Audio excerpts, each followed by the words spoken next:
Hello and welcome back to our Wavenext streams. This is day 2 out of a lot because we're streaming for the next 2 weeks. Today's focus specifically though is Wave 3 Mark II, Wave XLR Mark II, and Wave XLR Dock Mark II. We've got them all right here for you. They may look familiar, but they are more powerful and more feature full than the Mark Is that you may already have and have used before. So, Phil, how are you doing today? Much better. I actually, after all the craziness and excitement of yesterday, I got a great night's sleep. And so I'm re-energized and happy to be here to talk about Wave 3 XLR Dock and Wave XLR Mark II. We have a lot of things to cover. There are some differences between each product. There's a lot of similarities thanks to wave effects with all of these. So yeah, and yesterday was obviously wild. That was crazy.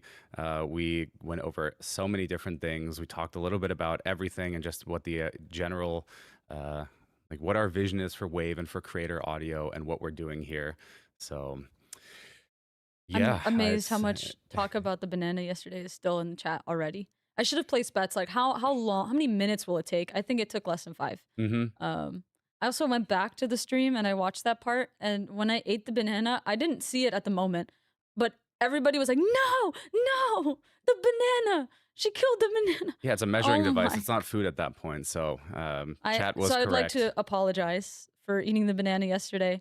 Maybe later today on the stream, we will have our banana Mark II to measure all the Mark II products. Right away, I have a question though for everyone in chat. If you've ordered a Wave Mark II or Wave Next product, which one did you get? Did any of you make us a real poll? That if we can whip up a poll, then let's do that. But you know, some of them there's a little delay in shipping, which we can also talk about. But you know, did you already order an XLR Dock Mark II or Wave XLR or a Wave 3 or Stream Deck Plus XL? You know, Wave XLR Pro is still not there. If you do want to get one of those, just make sure to sign up to get notified so you can pre-order that one 72 hours early while supplies last. So the guy, Ray, there's a difference between I want the Wave 3 and I ordered the Wave 3 Mark II. Waiting for the Pro, hey, totally fair. Again, make sure to sign up on the website and we'll cover that in just a little bit here as well, just to show you how do you do that. Any idea when this stuff will hit Amazon? That is a good question. Let me see if we can find that out. For right now, though, for sure, depending on your region. Again, there's also regional availability, here, but Elgato.com is your best bet to get these to get the products currently, or to also see which ones are available. Because again, there's a slight delay on the Wave 3 Mark II, so you can order it today, but then it'll ship in about a week or so. The Wave XLR and the XLR Dock Mark II you can already get. So gimme, gimme, gimme. Wow. That's also, yeah, there you go. There's already a question. Can you slap to mute Wave XLR Pro? Wave XLR Pro doesn't have capacitive mute. There's actually no buttons on it, or any capacitive points on it. It's all like inputs and outputs on the actual hardware itself. But you could absolutely slap that Stream Deck Plus XL. Yeah. In fact, you could just roll your hand across all the keys, and if all of them are mute, But yeah, you can definitely do it with the Stream Deck, of course, or just right within Wavelength. So. Yep.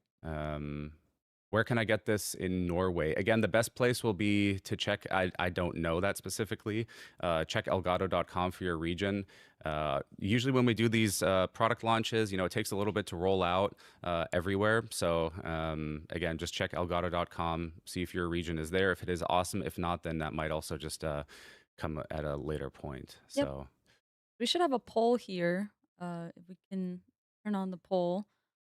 Basically, you just have to type the product name. If you've gotten any Wave Next products, type it in the chat and it should pop up here. You can also type multiple. So if you bought multiple, you can type that.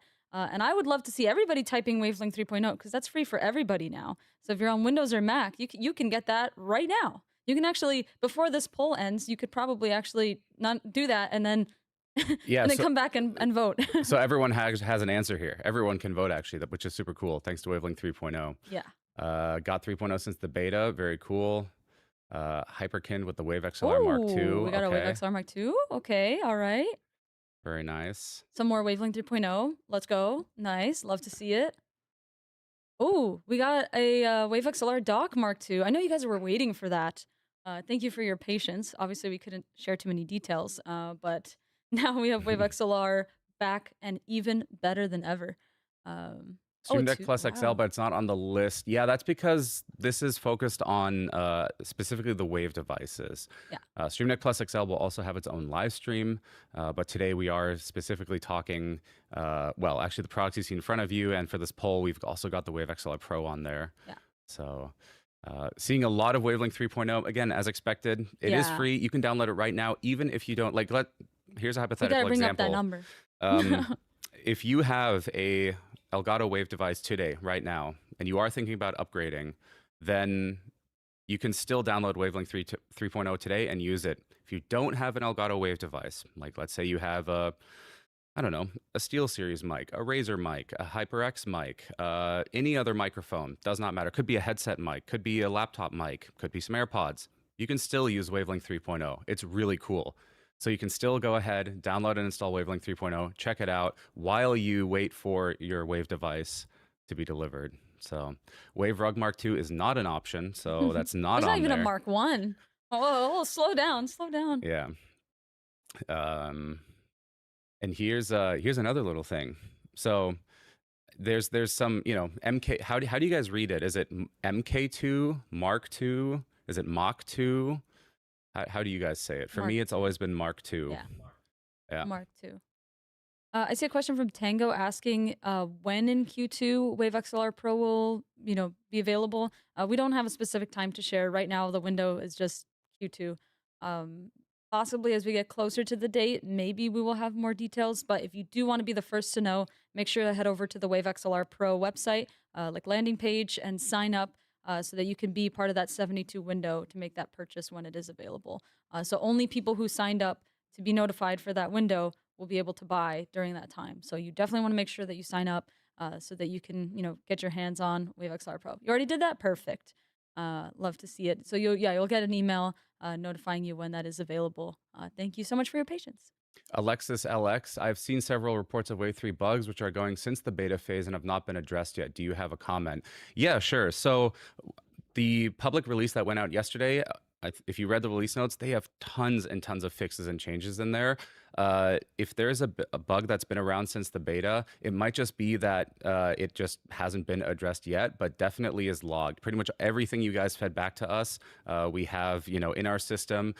For us, though, and our dev team, it's really important that we prioritize. There's some bugs which, directly affect you, like say the app crashes or something doesn't load or it doesn't work the way it's supposed to, then that's prioritized. If it's something a little bit smaller, like say a UI thing, or maybe, I don't know, maybe a dial, if you're like moving it, kind of jumps around, but it still lands where it's supposed to at the end, then that might be a little bit lower just because the app still works. It's just maybe more of a cosmetic thing, right? So our team now, and ever since yesterday, we're also getting tons of additional feedback, obviously.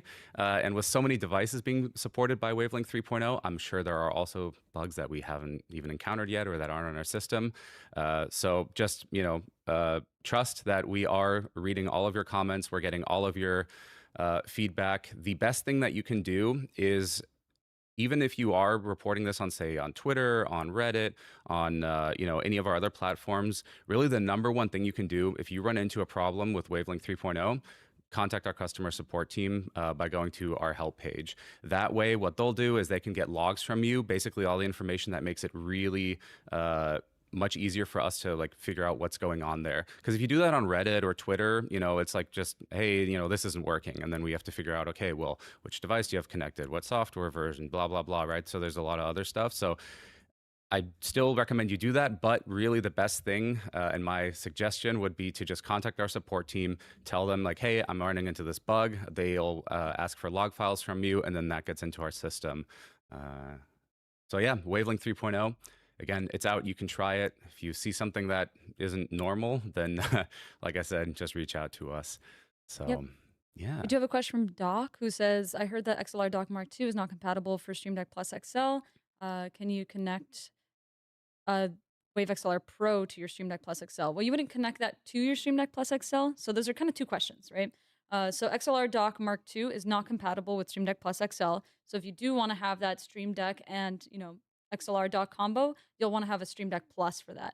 But switching to the next part of that question, which is Wave XLR Pro, you wouldn't connect Wave XLR Pro to a Stream Deck. It's a standalone device in that regard. But you can absolutely have a Wave XLR Pro and a Stream Deck Plus XL, and those two can control each other, no problem.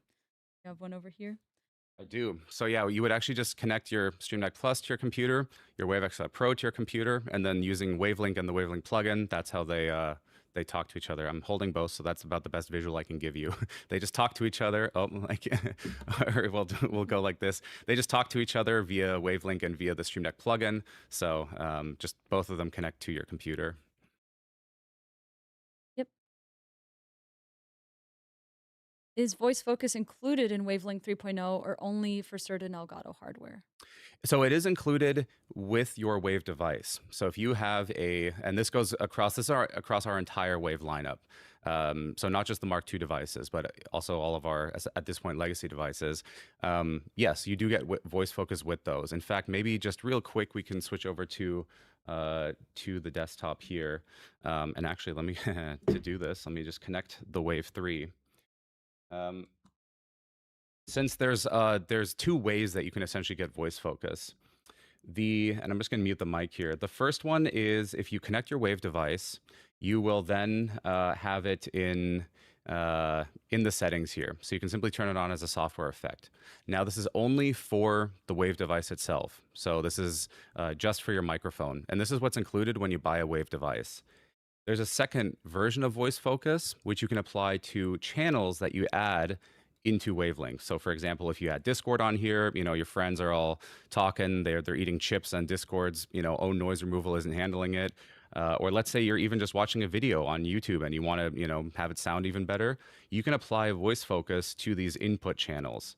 That is a audio effect in here, voice focus. However, for this one, you do need to go out and actually purchase that. It's a separate thing. So this one, you have to go to Elgato Marketplace, which is, it's accessible right here within Wavelength. You just go to Audio Effects, you find voice focus, there it is, and then you can go ahead and purchase it. So those are the two versions. There's the one that comes with your Wave mic, and then there's the version that you can purchase separately, which is basically for any other devices. I should also mention then that let's say you are using a non-Wave input. So for example, you're using a again a microphone from someone else, a HyperX, a Razer, SteelSeries, 5Fon, whatever it might be.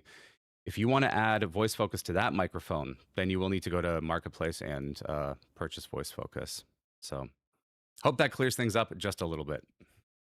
Yep.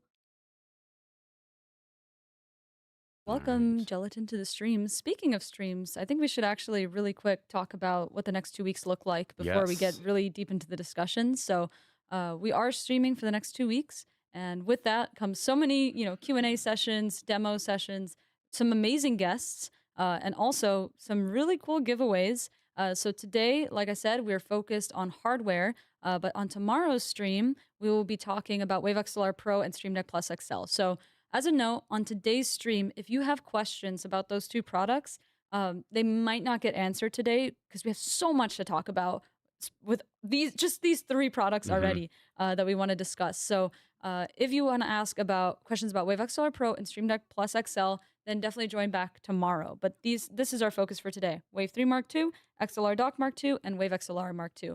And then on Friday, we're going all in on Wavelength 3.0. You will see it still discussed today because it's at the heart of our Wave product, so you'll definitely see it today. But we'll go even deeper into different use cases and just talking with Yannick from the Wavelength team. So that will be really exciting. And then next week, we'll be talking about Wave heritage. So, where did Wave start? Where are we going? Just the whole journey behind Wave since launching Wave 3 and Wavelength back in 2020. Then after that, we'll be speaking with Lewitt, who are our partners in creating these products. And then we'll have a couple other streams for the rest of the week. And then also region streams. So if you're looking to watch a stream talking all about Wave Next in French, German, Japanese, Spanish, or Portuguese, definitely check out our stream calendar. It's also on our website. So you can see all those streams there for your region. But yeah, that's really exciting. Definitely make sure to be tuning in. And speaking of giveaways, today's giveaway is big. So stay tuned because you're going to want to be here when it gets started, which will be later in the stream. But it is a Wave DX, a Wave Mic Arm Pro, a Wave XLR Mark II, and obviously an XLR cable to go with it. So you will have the full XLR setup here. Definitely stay tuned. You're going to want to join that giveaway.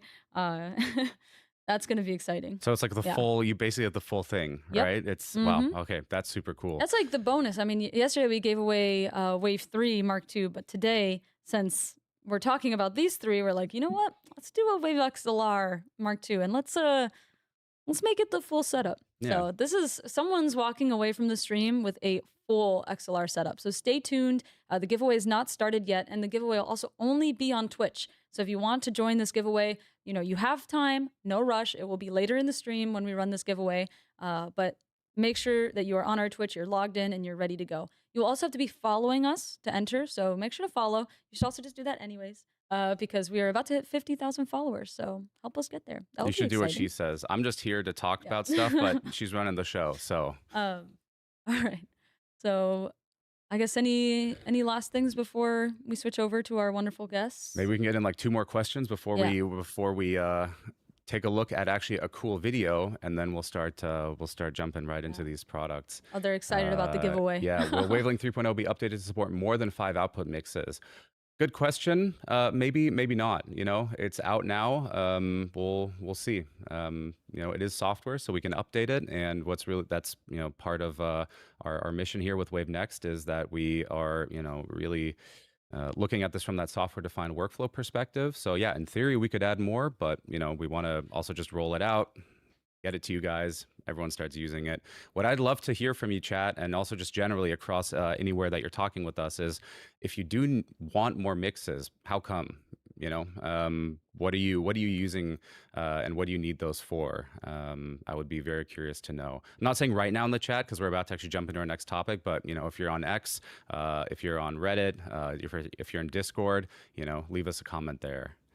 Also, note for these questions, just to help us sort through them, you can use !Q in the beginning of your question. That way, when we're filtering through the questions, we can find them all. Wow, lots of questions. I did see one, somebody asking if Wave XLR Mark II and Stream Deck Plus XL would be a good replacement for their Go XLR. So maybe we can touch on that real quick. What were it was Wave XLR Mark II. Yeah, they specifically asked about Wave XLR Mark II and Stream Deck Plus XL. So yeah, we've got a ton of questions about Go XLR and moving to either Wave XLR Mark II or the XLR Pro. What I'll say there is if you're looking for a direct replacement or a direct upgrade, rather, I should say, to your Go XLR, right? The Go XLR is great. We love them. Those guys were fantastic. That's going to be the Wave XLR Pro, right? Wave XLR Pro has two XLR inputs, two USB inputs. You can get a quick close up here, and a line in, right, a line out. So there you can see there. I'm trying to. There you go. Give you guys a good angle so you can really see it there. So it's got two XLR inputs, a headphone output on the back and a headphone output on the front. So you have two. It's got a line in and a line out, and it's got the USB host connection and the USB aux connection there. So this is going to be your direct upgrade if you want the same functionality. So this is all of the mixing on board. This has two wave effects engines that are driving those two XLR connections. Everything up to 5 mixes is done in hardware with 0 latency. You can connect your headphones. You can connect 2 headphones. If you have a podcast, right, you can have 2 people right in person. So this is going to be your direct upgrade. Of course, the best way to control this is with a Stream Deck. So you pair this with maybe a Stream Deck you already have. It could even be a virtual Stream Deck on your computer. It could be Stream Deck Mark II or Stream Deck Plus with dials, right? It doesn't really matter. But this, together with paired with Stream Deck, is going to be your Go XLR upgrade there. A little cool thing to note, by the way. So check this out. Since this is basically a mixer in a box, right? I mean, that's really what this is, because once you connect everything, you kind of hide it away. It's got a 1/4-inch threaded port at the bottom there, so you can actually, you could mount this under a desk, or you could, just kind of mount this to the side somewhere, just using that 1/4-inch thread. So this is Wave XLR Pro, super cool. If you're curious about the kind of a more direct comparison, like what features does Go XLR have, what does Wave XLR Pro do, we actually have a article on our Explore page that goes over that. You can just Google Wave XLR Pro and Go XLR, you'll find it. I think we've also been sharing it around, or maybe someone can even post that in chat. That would be super awesome. And then you can take a look there. So that is my recommendation. Sorry, that answer became longer than I think it needed to be. But yeah. All that being said, if you want to know more about Wave XLR Pro, which I know a lot of you do, that stream is tomorrow. Today, these are the products in focus. But before we get into the discussion, let's see a video from Shoto, who's going to tell you about Wave 3 Mark II, their first impressions, how they use Wavelength 3.0, and also a comparison of Wave 3 Mark II and Wave 3 Mark I. So let's check out that video from Shoto. If you're creative in any way, streaming industry, YouTube, music, I think the new Wave Next ecosystem will definitely improve your workflow. It's very helpful. The less time you spend in post working on audio, the more time you can spend doing the things that you love, like creating videos. So it's really cool. So because I'm not great with like audio, EQing, compressors, all that kind of stuff, I find myself using voice focus a lot in like every session. It's one of the features Elgato introduced back a while ago, but it's very prevalent in Wavelength 3.0. If I have loud background noise when I'm streaming, if I'm playing on a keyboard, it really just removes all that and makes my voice stand out a lot more. So that is like the most important thing that I use. You can have good video, but if you have bad audio, like that is the most detrimental thing to your content. So voice focus has been like very helpful for me. So I wish I recorded my reaction to Wave FX for the first time. Using it with the Wave 3 Mark II, I was actually blown away. It was actually pretty crazy. It's nice before when I was just using voice focus on like Wavelength 2.0, but now with all these different wave effects like voice tune, low cut, compressor, with it being built in, it's just like a whole new level. It gives me like a new warmth to my voice that I'm not used to hearing, and it's so surreal. So with Wavelength 3.0, one of the biggest, my personal favorite features is how easy it is to switch between your mixes. It's gonna be very helpful for if you're someone who's just like offline and you switch between streaming, and if you switch between like wanting to just hang out with your friends or use any other features to have someone else hear it, basically. You can switch between those different mixes to allow for different outputs. And with Wavelength 3.0 on Stream Deck, you can also do it with a push of a button. Also, one really big quality of life change for me is the fact that you can add all your games to your audio routing without them being open, like in Wavelength 2. It's a small change that makes such a big difference for me because I don't like having to, I don't want to have to open Elden Ring in Overwatch just to change my audio settings. You know, it's pretty time consuming sometimes. So I didn't own a Wave 3 originally, but after getting a chance to use the Wave 3 Mark II, I can definitely see why there would be a significant reason to upgrade from that or just to start with the Mark II, especially if you're someone like me who just doesn't understand audio very well or want to deep dive into the minuscule adjustments that you have to do to make it sound more full and all these different things. It's really just plug and play. You just adjust your gain and then all these wave effects that come with the Wave 3 Mark II. It makes it so easy to just get in, start streaming, start creating, whatever. If you're lazy like me, I would recommend out of the box good audio. And on Wavelength 3.0, they have a tutorial to tell you how to set it up. So for a long time ago, I used non-Elgato mics, and I wish we had half as many wave effects in audio plugins as what comes with the Wavelength. But currently I'm using the Wave DX, which doesn't natively have anything that you can add to it like the Wave 3 Mark II. But with the Wave XLR, you can actually have access to those DSP effects to change your audio. So my current Stream Deck Plus XL setup is kind of, I was a little excessive with it. I'm not gonna lie. I wanted to get a chance to use as many of the face buttons as I could. So with the Stream Deck app, I really wanted to take advantage of the Wavelength 3.0 plugin. So one of my favorite things about this is you can actually see real-time audio on the keys. So I went a little overboard with it. I'm not gonna lie. The fact that you have a lot more room to control your dials and the different mixes. I even added some OBS controls so I can see the level and adjust it from there. It's very reminiscent of something you would see in like an old school studio, faders and switches, except this one's digitized. And so that's like a lot more sick. I think it's really cool.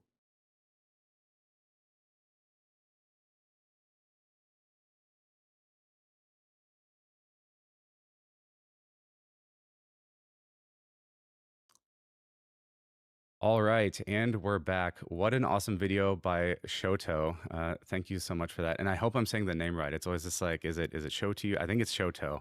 We checked before. So thank you again so much. And I'm now joined by two of our guests today. We can go ahead and bring them in. We have Brett and Dominic. Brett, why don't you go ahead and start us off and introduce yourself? Who are you and what do you do at Elgato? Hi, everyone. Brett here. That's my YouTube intro right there. I'm a technical video producer, so my responsibilities are basically making tutorials and creating hopefully great video content that you all can learn from. And we just put out a ton yesterday, so hope you all enjoyed those. Yeah, thank you. I mean, the content you make is incredible. Everyone in chat, let's give a big hand to Brett for everything that he does. It's been quite a few late nights recently to get all this content out, so it's all looking really, really good. Welcome. And then we also have Dominic, who I think you're on stream for the first time, right? Or maybe I think a couple years ago, but you're probably a fresh face for everyone. No, I've been on the located in Germany, and I'm sometimes seen on the German things we do. But yeah, it's the first time on this one. So thanks for having me. Awesome. And what do you do? It says you're a product manager. So what's a product manager do at Elgato? Yeah, that's correct. I'm product manager with Elgato and like something for 5 years. So that basically means that I joined Elgato when the company just got really seriously started in audio. So I've been traveling this journey all the way through, and it has been really great. What do I do as a product manager? It's really the complete process from thinking about what could be useful products for our target groups, for our users, then coming up with concepts how we could solve these problems, finding people who can. We do not do everything internally, so we have great software teams, but of course we have manufacturing partners. So we find manufacturing partners, we co-work with them. Basically, we go all the way from the first idea to the product in the box in the market. We travel all the way with that product. And yeah, I mean, you were instrumental in bringing this entire product line to life. So I think we'll start there. Wave effects is the big thing, the big new thing across the entire new lineup. Can you walk us through a little bit about, like kind of what is Wave Effects and how does it work? And also, I mean, there's so many parts of it, right? There's ClipGuard, there's DSP, Yes. and there's the VST Insert. Each Yes. one of those does something different, and in combination, it's quite powerful. So kind of what was our thinking there? Yeah. No, absolutely. And the name Wave Effects it nails it, but it's maybe even more than only effects. So let's have a look into this. It's basically a completely new topology we introduced with new audio products. It's all based on a new chip we're using. That's correct, but that's maybe not that sexy. What's really cool is what the chip enables us to do, and this is different things. Like you have already mentioned, we have a lot of effects which are now running natively on your interface, on your mixer, or on your microphone. And what that gives you is true zero latency monitoring with your effects activated. Before that, it was, you talk into your microphone and then this signal is sent to your computer. And on your computer, the effects are calculated and then the whole stuff is sent back to you, to your monitoring device. And that, of course, takes time and introduces latency. And with this new chip platform, we have the possibility of running the effects right on the device. Like I'm using Wave 3 Mark II right now, and I'm using a lot of the effects which we deliver on the chip. We can go through all of these in a minute. But what is also really interesting is that not only the internal effects have benefited from that.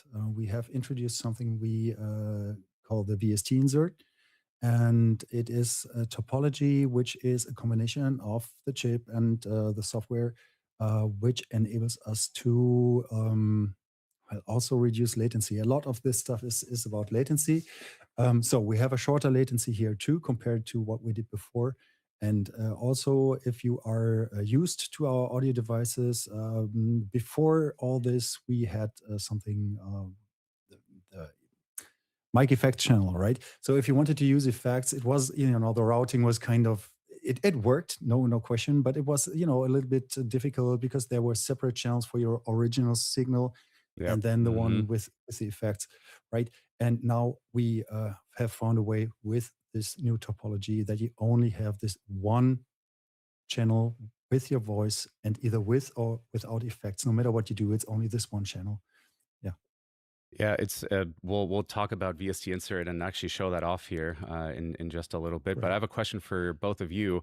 Which Wave Effects, or basically what's your audio setup right now? Dominic, you mentioned you have you're using a Wave 3 Mark II with a couple effects active. Yeah. That's correct. I'm basically using all of them with well, I can just quickly say what it is. Just opening the panel right now. So first of all, I'm going through ClipGuard and the new version of ClipGuard, which protects the microphone from clipping. I could really yell into the microphone right now, which I'm not going to do on the stream, but we have a I think everyone appreciates video that. of with Elgato people, yelling in microphones and banging drums and all of that. And this is our proof, actually, why we say this mic or this interface is really unclippable. Watch this video; it's very convincing. I'm not going to do that right now, but it's also the first part in my signal chain. So it's important to have that at the beginning in order to always have a signal which is never ever clipped. This is really cool. After that, I have switched on a low cut filter. The microphone itself already has a low cut filter. I have one additionally as a DSP effect at a slightly different frequency. Then we have something which is really cool. It is the technical term is expander, and the expander is for reducing the noise floor. So what it does is it pushes down if you have any background noise. If you don't speak, if I'm very silent now, you hear nothing, right? That's what the expander does. Even I have some air conditioning going on here, and you don't hear it at all. Then we have something new and really cool and maybe even a little bit unique, which we call voice tune. And voice tune is a very complex effect. Actually, it's a combination of a compressor with all of its parameters, and it's combined with a harmonics generator, which yeah, generates very, very slight overtones. And the intention behind that is actually two things. We want to give you the possibility to achieve a broadcast-like sound. You know, this nice, round, smooth, big broadcast sound, you know, from moderators and from radio. But achieving that can be quite difficult if you don't know how. And what we did is we managed to put all this onto a single control. And this control is not only accessible through our Wavelength software. With the new interfaces and microphones, you can even access it right from the hardware. Yeah. After that, I have an additional equalizer just for forming the voice a little bit more. And because I'm using VoiceTune, I'm not using the integrated compressor because VoiceTune already has one. You could use both if you wanted to, but in my case, it wasn't necessary. Okay. Yeah. And for everyone watching, if you want to see how all those effects are set up, we will get into that. But yeah, your audio is sounding really, really good on the Wave 3 Mark II there. And Brett, what do you have going on? I have something pretty similar. Actually, I have everything except compressor enabled. And that's because VoiceTune has a little bit of a compression effect to it. And you can run, and I've tested this, you can run all of them, but you may want to dial back some of those settings so they're not all running together. But I do have ClipGuard enabled, which I think it's fair to say, no reason to turn it off. It is pretty much always enabled. Also, Low I'm cut not filter. concerned. I'm not concerned that you or Dominic are going to hit ClipGuard anyways. But yeah, you might as well just keep it on. Well, You never know. maybe not through the use of my voice, but maybe I have a tool or something that makes a lot of noise. Then I have Depends an on your expander. questions. Oh, yeah. I have an expander, and my space is actually really quiet. So most of this is to get rid of a little bit of hum in the background from some equipment. VoiceTune right at about 40%. That's kind of my sweet spot for also how I speak. And I'm sure we'll talk about it a little bit later, but also the gain and the volume affects how VoiceTune works on the signal. And when I'm doing voiceover, I have a certain level of energy I put in my voice, and I think 40% works pretty well for me. Um, and like I said, I have compressor off, and then equalizer. I use it mostly like a customized low pass and high pass more than anything to take out some of the. It's like a really rough sibilance removal. So I Mhm. have a low pass right around, what is that, 13 kilohertz, and that's my routine wave effects setup for Very cool. my Wave XLR Mark II. Well, you'll have to show if I can remember it, because I do want to show what exactly you mean by you're using it, you know, as a kind of a low and a high pass there. Once we get into the demo section here, because we have everything set up. I think at this point, what I want to do though is look at, and I'm sure there's also a ton of questions in chat. So chat, we'll trust me, we'll get to your questions. I also want to remind everyone, if you do have questions for Dominic, for Brett, myself, just about these products, use !Q and then just type in your question. That way we can filter them, we can easily see them, because there's obviously a lot of chat going on, so we just want to make sure that we have everything there. But okay, so we've introduced, you know, these three new devices here, and you know, Wave 3 is, it looks very similar to the original Wave 3, but obviously there's been a lot of changes. Dominic, give us a run through, like, what are kind of the main, you know, what are the main new things, right? What did we really focus on with Wave 3 Mark II? Yeah, you're right. The outside is the thing that hasn't changed, and that is basically it. Everything else has changed. Well, the main reason for that is that we still like this very iconic design, which I always look upon as a cool blend in between a vintage microphone and a modern one, with all of the cool things that come with that. So we also think that is kind of our signature look, and we really love this compact, very cool looking mic. But everything else inside has changed. And at the beginning, when we were talking about all this, actually we thought, this is really a very good microphone. How can we actually bring more to it? So that was a big question mark. But then we started looking into all the user feedback we got on it over the years. And thankfully, a lot of that was praise. But then also there were things where people said, hey, it would be cool if we could have this or that. And yeah, of course, we take notes of all this, and we went through all that. And then, yeah, we identified a couple of things which were maybe not perfect. And then we started talking with our development partner from Leeuwarden in Austria. And then we came up with a plan of what we can do.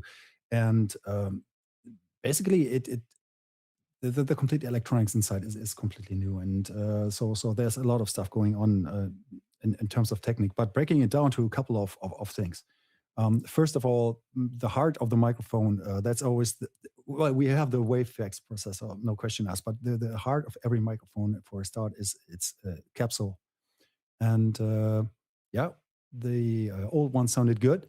But we have found a new capsule actually for the new version, which sounds pretty much the same, but it has a big advantage. It has a integrated JFET amplifier. And the reason for that is that microphone capsules, they have very high impedance, and that always means that the signal is very vulnerable. Now, if you place an amplifier right onto the capsule, then the impedance can be brought down, and that's really good. And the main effect for you as a user is there's less noise. So every capsule has its own noise. Mostly, it's not that much. So you might or might not hear it. It depends. But in this case, we were able with that new capsule to bring that down significantly. And the same is actually true of and that's the next point, the headphone amplifier. Also, the performance is more or less the same as before. But when you look at noise specs, it's also much better than on Mark 1. So yeah, new capsule, new headphone amplifier. Then, of course, Effects processor, we have already talked about it a little bit, and we'll talk about it more. What else we have? We have so many great things. I mean, we have a completely new AD converter. For your tech guys, it's a triple stacked AD design. That means we do not have a single AD converter running, but we have 3 in parallel in order to achieve more headroom, and in combination with a really clever limiter technology, this, yeah, what we have already said, this unclippable design we have. Yeah, it's I mean, the changes are quite massive. You know, you wouldn't see it from the outside. Actually, maybe we can get a shot of the device here. But before we and there's more. We have this new user interface which can do more, even though it looks almost the same. We will talk about that, I hope. Yeah, we have changed the way, improved the way we mix signals, and there's a lot. So we should go through all of this one after the other. It's really too much to just list it. Yeah. I think let's start on the outside though, and then we'll go into the inside. And the outside is quite a quick run through here. And the nice thing is it applies to really both products, or rather all 3 that we're kind of talking today, right? So a lot of the internals are actually mostly the same. There's obviously a couple differences, but let's talk about maybe the Wave 3 first here. So let's see at the top, and let's see, I can get a better angle there. So at the top, you still have your capacitive mute button there, right? This is something that we brought in with the original Waveline, and we're keeping that because it just gives you that really nice way to engage a hardware mute without there being any like popping or clicking or an audible click sound. So you just tap it and then you're muted. Super simple. But then we have a couple changes on the front of the device actually, and I'll plug it in here. Dominic, or I guess actually Brett, what's kind of new on the front of the of Wave 3 here? So I actually have my own Wave 3 Mark II that I'll be looking at here. There's 2 main things, and they're both relatively subtle, especially when the device is off. Once you turn it on, you'll notice that there is a new set of LEDs for letting you know that you're controlling voice tune. So there's like so with the original Wave 3, you had mic, headphone output, and mic PC mix, but now you have an extra mode that you can control with the dial. And that is the voice tune intensity. So the same control in Wavelength can now be controlled directly on the device itself. And it has this really cool, like the intensity of the color also changes as you get higher up in the scale. Goes from like a light yellow to like this bright orange. Um, looks really vivid. But then also the LED uh, arrangement around the dial is different, and that is our LED ring. And now it's a continuous ring instead of these independent LEDs. Now it's this continuous like gradient as you uh, go through all the different functions. And I guess there is a third visual, and that with that new LED ring, as it's showing up in the video right there, is it actually reacts to both your voice. There's real-time meters for the microphone, Which I but then also should also, probably be talking to show that, right? So now that I'm the one talking, yeah, it does show that real-time metering there it's and the really real-time cool. levels. So this is just a really quick way to get an idea, like, are you reaching kind of the limits, or are you, if you're a little quiet, and then you can make those quick adjustments there as well. So now I'm louder, I can also turn it down a little bit more. And then there's that white area that shows that's kind of your setting overall, right? So now I'm at like 50% gain. I actually don't know what that is in decibels, maybe like 20 or like 15. And then, I can turn it up or turn it down. So that looks really, really nice. I wanted to mention kind of a funny aspect to us producing these videos is you want to film the product and you want those meters to move. So when you're running the camera, you're going blah, blah, blah, blah. I'm just talking, I'm Yep. talking, I'm talking, I'm talking. And that's whenever you watch our videos and you see that thing moving, there's a good chance someone's going blah, blah, blah to get them So lining up. literally it's like this, blah, blah, blah. All right, we're getting a video Yep. tutorial, blah, blah, blah. Nice. All right, got the I'm shot. currently Yeah. filming. Yeah. So then the second one here is the headphone output, or the second one is actually voice tune. So as Yeah. Brett mentioned, you have that dial here that can now control the intensity of voice tune, which we'll also demonstrate here in a little bit. Then there's the headphone volume here. So this is actually the sound that's going out to the headphone port, right? That's Yes. basically everything that's coming to you. Yes, and we don't see it in the picture right now, but these modes are really like you have shown before. So you have two things you can see instantly, and sometimes even more. You can always see your the value you have set, and that's the white LED, and then you have the screen meter running over it. So you always see two things at the same time, at least. I say at least because when you're in the microphone channel, you could also see ClipGuard action. That means if you have a yellow or orange bar going back all the way, that really tells you to turn down the gain a little bit, because even without screaming all of the time, you are just too loud. Maybe I can trigger it here. I've set the gain to maximum. Obviously, we do not recommend doing this. But if I start talking into it like this, you can see it's becoming orange there. So as I Yeah. started talking, you might have seen that there was a little bit of an orange hue coming in. And so that's that ClipGuard basically telling you at that point, hey, you're being way too loud. You need to turn it down. Yeah.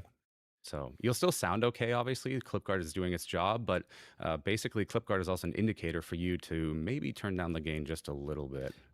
Yes, you will, of course, still sound good. That is completely true. But as every limiter, if it works too hard, then yes, you don't distort and all of that, but it doesn't sound that vivid anymore. It gets flat. And if you don't want that, then it's a good idea to, ClipGuard is a thing that in a perfect world, if you have set up your stuff the right way, your gain the right way, then it only lights up from time to time when you're getting louder and when you scream and all of that.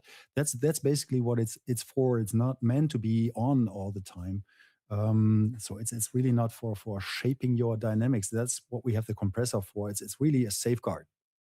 Yeah, yeah. And that's why I mentioned earlier, there's really no reason to ever turn it off, especially if your Yeah. settings are set correctly, because ClipGuard is just ready for you if you happen to get too loud, but it should never need to kick in if you set the gain correctly.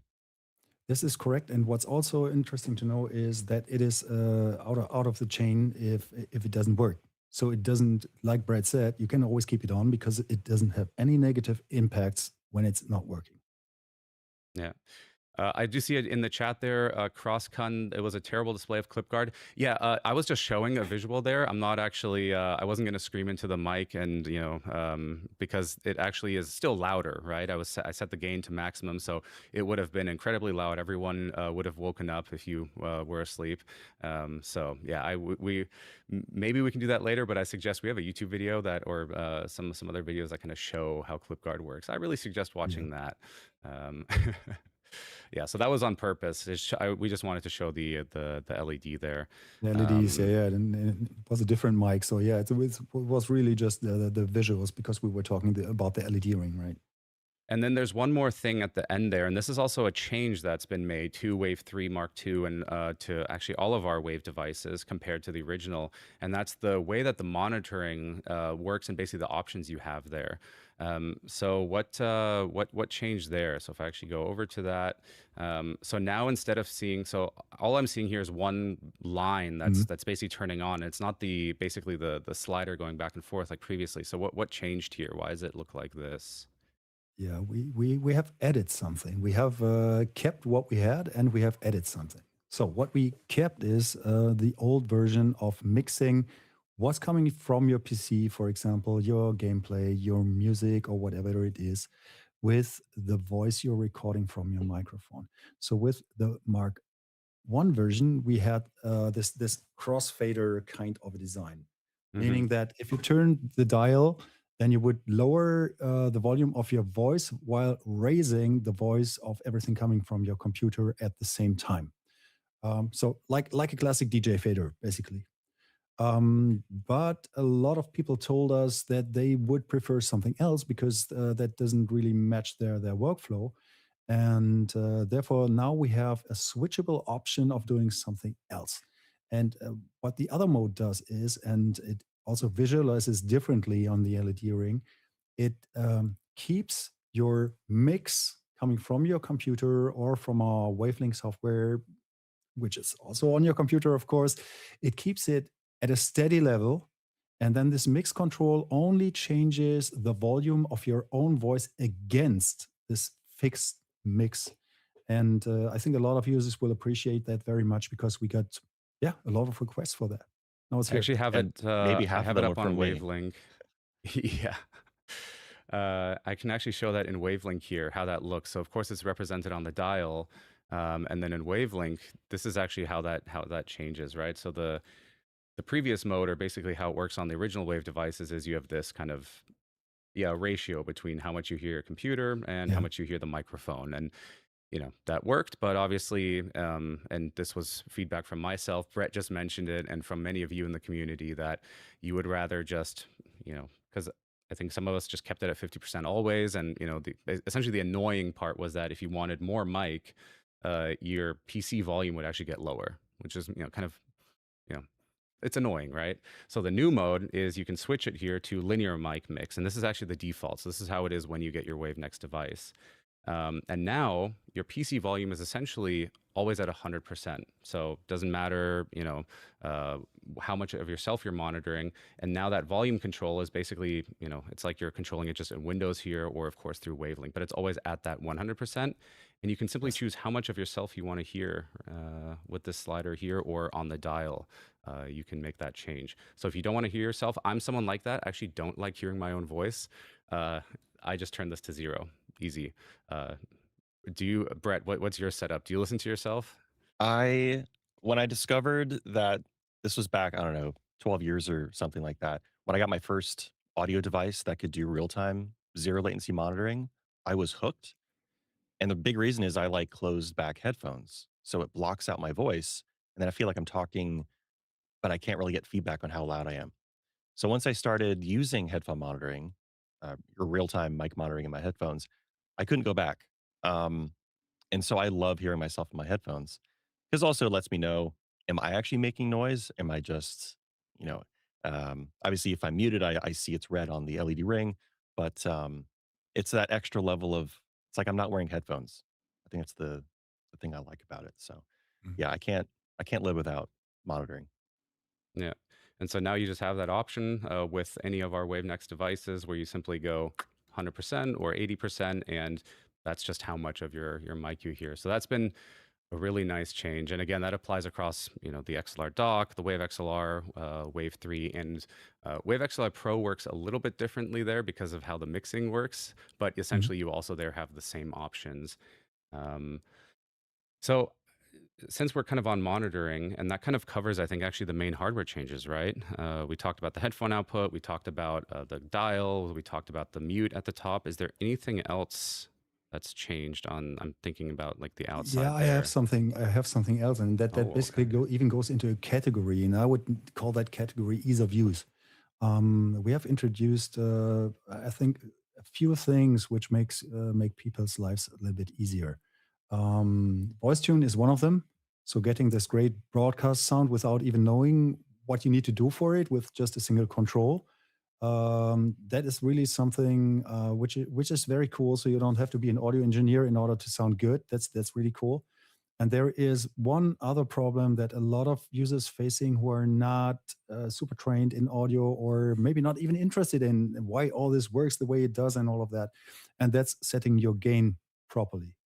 That's really a big problem Oh yeah. yes, we do have ClipGuard to protect people from doing the weirdest stuff, but we also have something else, and this is new with the Mark II version, and that is an auto gain wizard, which we have integrated into all these products. You can trigger this auto gain wizard directly from the hardware controls, or you can also trigger it from our very cool Wavelength audio host. And what it does is it works so easy. You just activate the function and then talk into your microphone at your usual volume. So if you like to talk in a low voice or in a loud voice or very dynamic, then the microphone will analyze your individual voice, your individual volume, and then it is going to set the microphone gain at a value which it thinks is perfect for what it has recorded from you. And this is really, really good, because I have to say that we tested with a lot of people, and actually it with the people who know what they're doing, actually it was quite similar what they would set manually and what Mhm. our wizard would do. And what's also very interesting, so I would really recommend everybody to run this at least once, because, for example, the voice tune function, it also includes a compressor, but this is a simplified compressor, so it doesn't have a control for its operating point. But if you use the auto gain function before, you will know that your gain range is just properly matched, for example, with voice tune. So it's really very easy. Also, you have visual feedback from the device if the process worked or not. So you have maybe Phil, you can Yeah, show let's it. You have actually this. let's run the auto gain wizard. So the way Yes. that works is when you have the dial here on the front of the Wave 3, you can at any point simply, and I'll just move it over here, press and hold on the dial for 5 seconds. So I'm just going to press and hold. And there we go. Now I'm speaking at a normal volume. Obviously, the mic is facing away from me, so it's going to pick up not my voice ideally, but that's the process there. You'll see it checks it, and well, it actually had correctly identified that I'm quite far away and that, you know, my voice was a little bit quieter, so it set the gain to the maximum. In this case, that's actually a realistic setup. Why don't we try this again, though, a little bit differently? Let's hop over to the software, and I'll show you how that looks on the wavelength side of things. So when I go over here to settings, or actually input and monitoring, I can hit auto adjust gain. And the way and now I'm actually going to place the microphone in a more realistic position. And what I'm going to do is first, I'm going to set the gain to like 4. Obviously, this is way too quiet. Like nobody could hear me. This is way too quiet. And I want the gain to be adjusted for me. So I'm just gonna click here on adjust auto gain. All right, let's set your gain to get clear balanced audio. Your mic needs the right gain. That is one of, besides the positioning, like the number one things you need to get right is the gain. I'll click start here. I'm speaking at a normal volume to test the gain, making sure everything sounds good, balanced, and natural and consistent. And I'm, blah, blah, blah, blah, talking a little bit. So it did set it on the mic. It looks like in Wavelength it didn't actually catch it, but it did set it on the mic. So let's see if I hit cancel here and I just go Go out of it. Okay, there seems to be. Let me just restart Wavelength here real quick, and we'll do this properly. Let's go through here. And it's useful to mention as well is when you first get your Wave 3 or Wave XLR Mark 2, and you hook it up to Wavelength, you'll be greeted with this setup tour, which I don't know if you showed that yesterday. But as part of that tour, it will guide you through the auto gain wizard. So if you follow through with the sort of the starting tutorial built into the software, you will have perfect gain ready to go before you start mixing.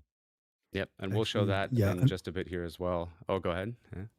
cool. Yeah, I just wanted to what Brett just said. It also it falls directly into this ease of use category, because at many places in this Wavelength software as well, we have a much better onboarding. We have tooltips. We have so much many better explanations than we had before. So we put a lot of effort not only in making our hardware easier to use, but also the software as well. Yeah, little pro tip, if you're in the mix view and you didn't see that yet, we do have a little this like academic hat down here, and you can see some basic explanations for how to use a channel, how to create a mix. But let's go back to the auto adjust gain here. So again, I'm on 6 dB here or 7 dB. It's too quiet. I really should have a louder one. So again, you could either trigger it via the hardware or you can trigger it via the software here. I'm just going to do this again. I'll hit start. I'm speaking at a normal volume to test the gain, making sure everything sounds clear, balanced, and consistent, with my voice neither too loud nor too quiet, and hopefully easy to listen to. So check that out, and now set it up to 25, which that's actually a pretty good value. That's, I think, I probably wouldn't change that much. So now I just hit done, and there we go. My gain is now set, and I can go ahead and make my other adjustments. So this is a really powerful feature that, again, it's on the hardware, so you just press and hold the dial, or you can activate it via Wavelength itself. And it is impressively accurate. I think that's the thing that surprised me, because there's automatic tools over the years, but I personally, with my DX, I would run it at, I think, 50 dB, and it was 49 when I did it automatically. Like, I it was can tell you exactly that how I would like to use it. it took a couple of iterations to make it work like that.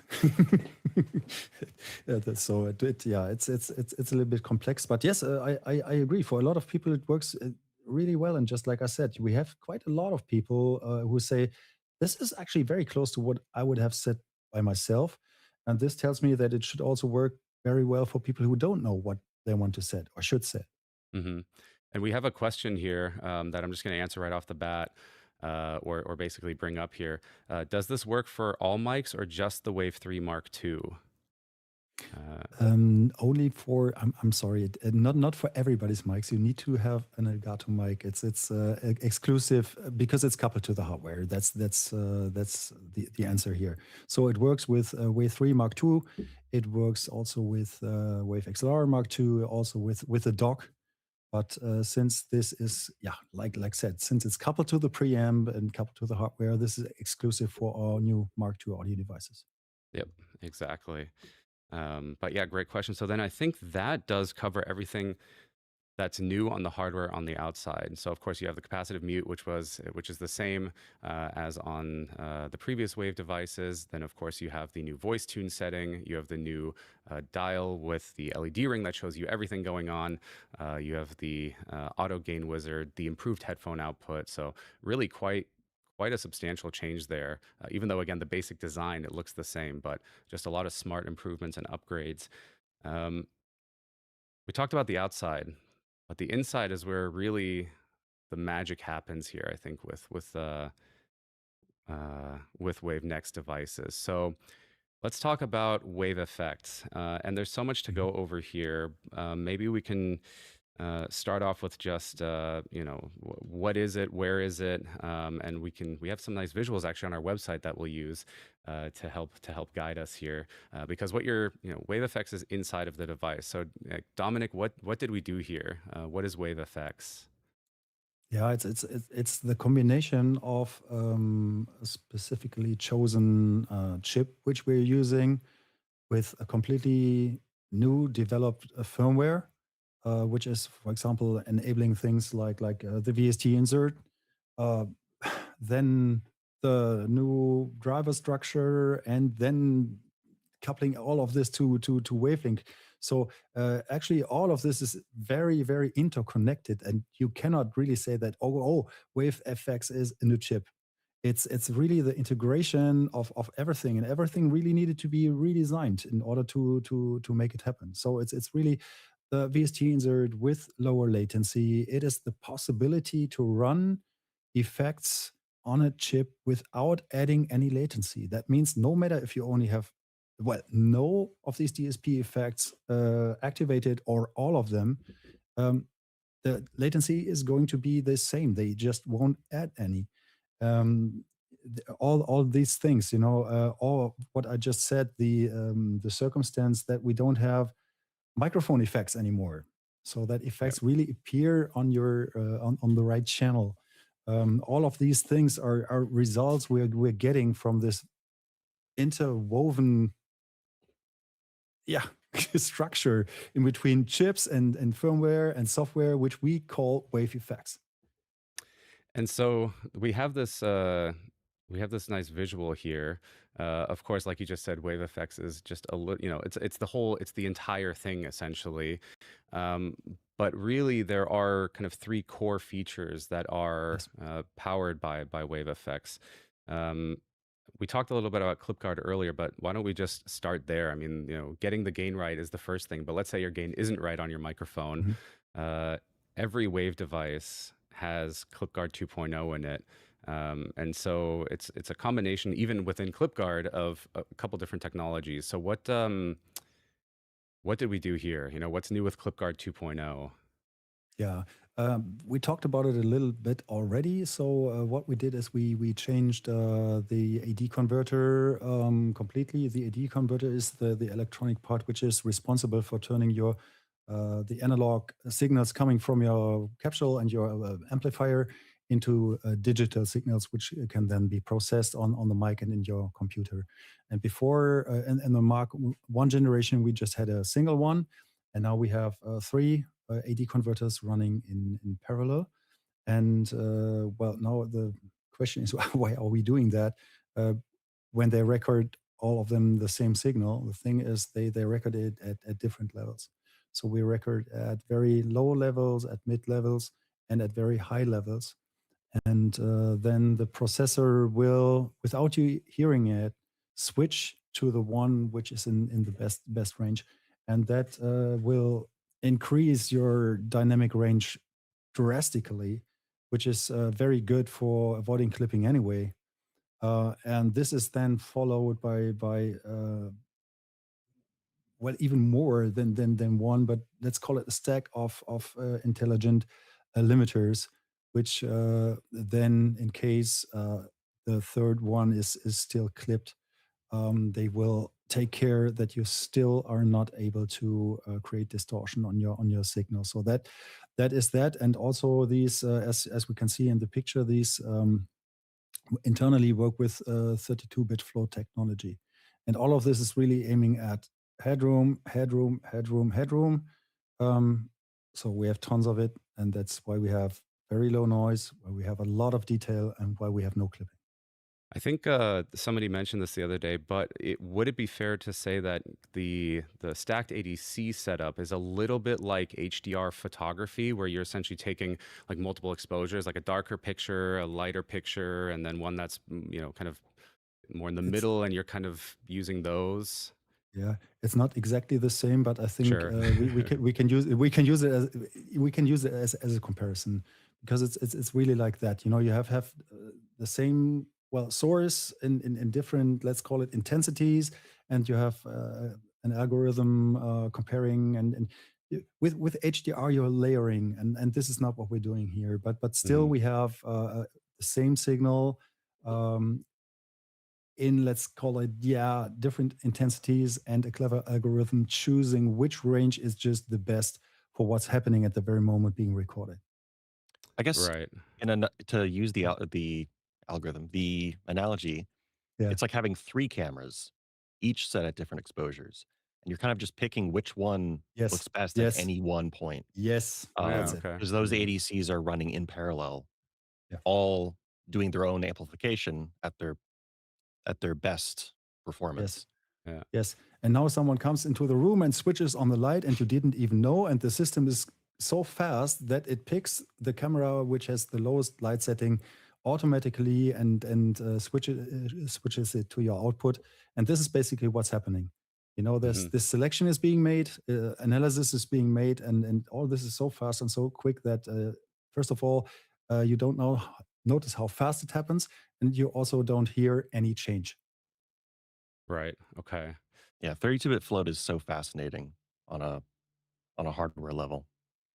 Yeah, it's I mean, I think do we have the yeah, I mean there's this visual here, right? But Mhm. essentially it just you get so much dynamic range out of that where essentially at a digital level you cannot well, you just can't clip the digital audio essentially. Which at that point, you know, if the audio coming in through these stacked ADCs is good, and then you process that in 32-bit, and then you have that final kind of output limiter as well. Yeah, Yeah. clipping is basically impossible. Or I would say impractical or not practically possible. Because sure, you put it next to a jet engine, you're going to clip, but actually you're probably overloading the mic capsule at that point. Like the physical capsule is being, Yeah. you know, Because it's just, microphones have a pressure rating as well. yeah. So I don't think it's physically possible to clip 32-bit mathematically, but the mic will. Yeah. Yeah, well, it's that it's becoming very difficult now, because if that was the case, then we would not need three. So Mhm. the thing is with voice, it's really like that voice does or can have a huge dynamic range. So what is dynamic range? It is the difference in between your lowest signal or even the noise floor coming, let's say, from your AC or whatever, and you yelling into the microphone like hell. That's basically dynamic range. And voice has such a huge dynamic range that it can happen that depending on your gain setting now, you can even still clip a single 32-bit ADC. And this is why we have this three, which switch Wow. automatically. Okay. I didn't know that. That's actually super cool. So we've covered ClipGuard, and then we have the DSP effects, and I think this is the Mhm. one where ClipGuard is a little bit harder to show off, just because you know we don't want to create too much noise here. But with the DSP effects, this is where we really can go into each one and kind of show how they work and what they do. Mhm. So in general, I guess kind of the question here is like, what are DSP effects, and you know, why did we take things that you would typically see like in Wavelength and put them on the hardware itself? Yeah, I can maybe Yeah. quickly answer that, and maybe also Brett, because this is for me. That's and I hear it from you as well, Brett. That's one of the coolest things we have introduced here, because I'm quite old school when it comes to these things. So I like to work broadcast style, and for me that means just like Brett. In my monitoring, I want to hear what's actually going out to the audience. And this is basically only possible if you don't introduce too much latency with your monitoring chain and your effects chain. So if the signal takes too long from the microphone to the computer, into the effects, back into my ears, then there is going to be a delay in between what I say and in between what I hear. If this delay gets too long, then a lot of people are having troubles speaking normally. It's like a speech It's all jammer, right? You kind of like start tripping over your own words, and yes, you can't really think straight it's anymore. Yeah. absolutely. People sometimes even sound like being drunk, you know, because they cannot make the connection anymore. It's really crazy, and especially train speakers are very well against latency for a good reason. And also, it gives you not only the latency thing. Sorry, it gives you also it gives you security, Because if you in your monitoring hear what's going out to the audience, this is really good. And if you don't have that, you will never be 100% sure if that really happens. So now back to the DSP effects. The DSP effects are not rendered on your computer, but they are rendered on your microphone or your interface or your mixer from Elgato. And that means that your microphone doesn't not need to send your voice to the computer so that the computer can render the effects and then send it back to your mic for monitoring. No, it happens on the device. And like I have said before, in zero latency. And that is the big deal here. We have it on the device. We can monitor what we are doing in real time. There's not going to be any delay. And this is what I just love. I would never work differently, actually, because this kind of monitoring is just the best. So the benefit here is that these effects, they're low latency and they're always guaranteed because they're just on the device. So it also doesn't matter if the software is running or not running. It doesn't matter if, Yes. in fact, if you're connected to a computer that doesn't even have our Wavelength software or you plug it Yes. into a phone, right? These are always because they're on the device itself. Yes, the device remembers your settings, so you can use Wavelength to set up everything. You know, activate the plugins you want, and then set them up the way you like them. And the device will remember exactly that. And just like you have said, you can even give this microphone to a buddy of yours, and he doesn't even have Wavelength installed. He just connects it to his computer, and because the devices are plug and play, he will be able to use this microphone with your latest DSP settings. And And so, without oh, Wavelength, yeah. you could always he could use the auto gain wizard on the device, triggered through the dial without having to need Yes. the software. Yeah, so it makes it really versatile. And we actually have a specific order that the effects are in on the device, and it's like kind of the same order that we have here, going from left to right, starting at the top with the low cut. For folks who don't know, excuse me, what a low cut is, Brett, what is a low cut filter? And maybe we can just go through kind of each one a little bit. And there's a description on screen here, but what does a low cut filter do? Yeah, so on that top left image there, that's a visual of sort of the range of frequencies. On the left, you have low frequencies like bass, all the way through to treble on the right side. And a low cut, it cuts out low frequencies. It's also known as a high pass, but typically low cut. And the purpose of it is that in almost every environment, there's going to be some low level rumble or hum. And that could be from, depending on where you are, it could be traffic, or it could be a refrigerator, it could be an air conditioner. And a low cut is a very simple way to just cut out those low frequencies. And what is interesting is you might think that having all of the bass in the signal is better, but I know that for personal experience, your bass can actually, in your voice, can sound clearer if you have a low cut, because without it, your sound can be a little bit muddy in some situations. And having a low cut is a really simple way to kind of remove noise that isn't, especially 80 hertz, 120 hertz. There isn't that much down there. I was going to say, we humans, we typically don't get into that range, right? We don't get into 50, 60, 70, like 100 Yeah. hertz, right? Even on the low end there for some of us. But it does come across into your signal, and other effects then also have to work with that. So the low cut does that, just that kind of initial pass of, all right, that sounds good. And that's why it's first. Yeah. And that's why it's first also, exactly. So then the next thing is the expander. And this one has kind of a counterintuitive name to it, at least if you don't come from, I think, the audio engineering world. In fact, when I was first introduced to this by Dominic and the team, I was also like, wait, I mean, I get it's an expander, but could we even maybe call it something else? We stuck with expander. But I think also, Brett, can you tell us a little bit about what an expander does? And I'll actually pull up the effect itself here.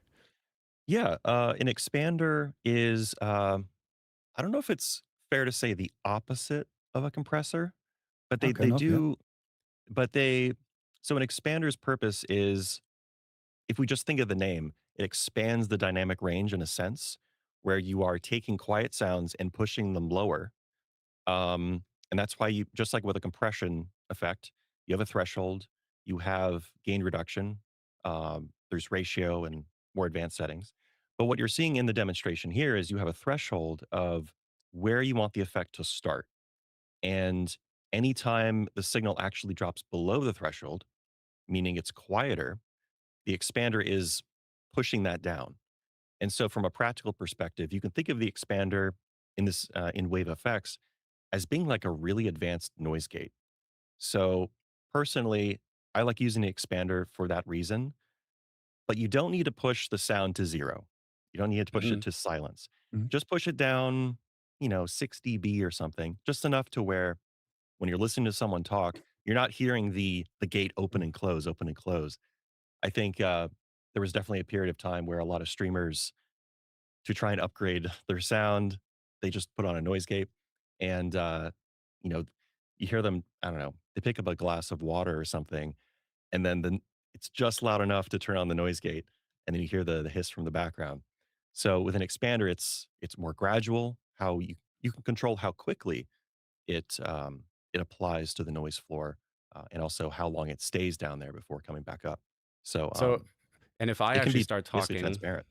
Exactly. And what you guys are seeing here is, well, it wasn't working because I wasn't talking, but now that I have the Wave 3 here and I'm talking, and essentially what this is doing now, you can see the real-time levels there. And you'll see that there's this gain reduction bar on the right here, and that's only activating when I actually stop talking or my voice gets essentially below, just because I'm not talking that much, or I can even push this up a little bit.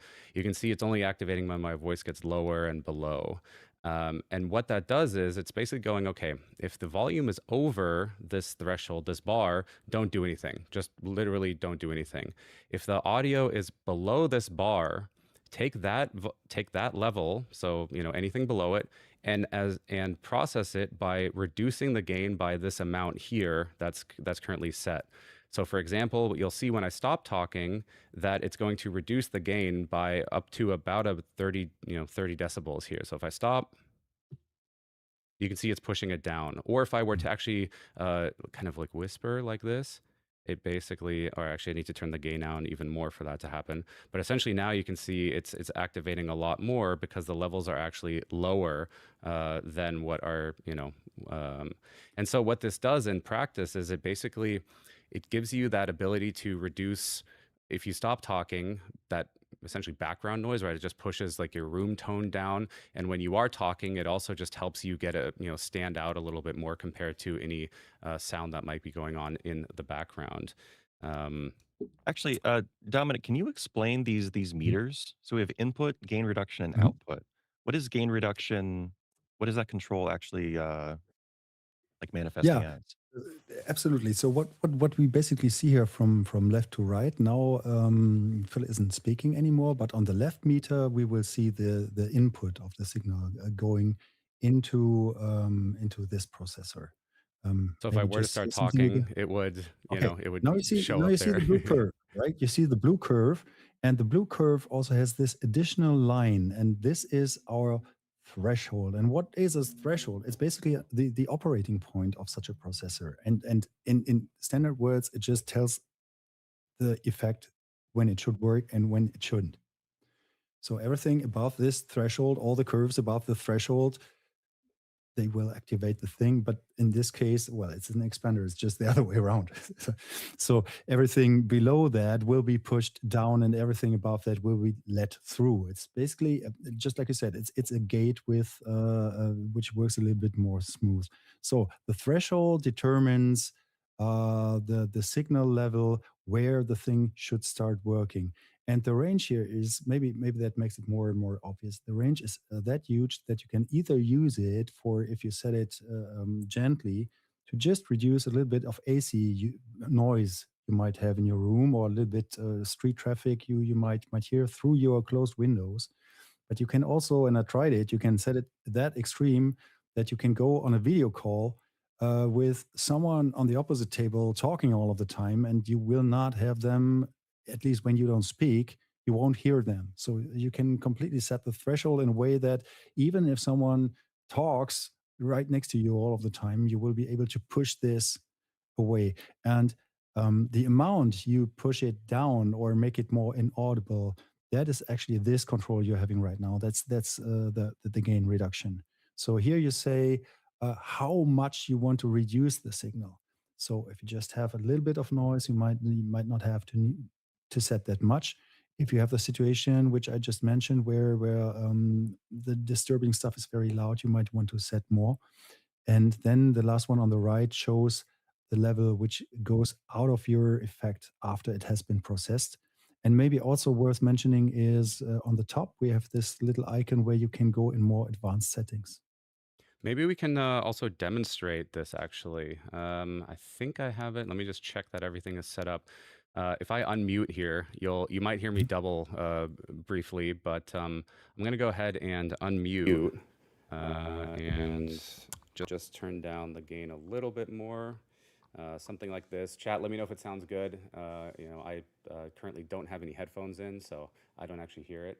But I can do that as well. Let me just, got those here, of course, just for a quick, so that I know what it's sounding like as well. And you're probably hearing all this noise right now that's going on, just because there is some. Okay. There we go. All right, so now you guys are hearing, or rather I'm hearing it as well. And right now the expander is, well, it's constantly active. So what I need to do here is actually increase the volume just a little bit.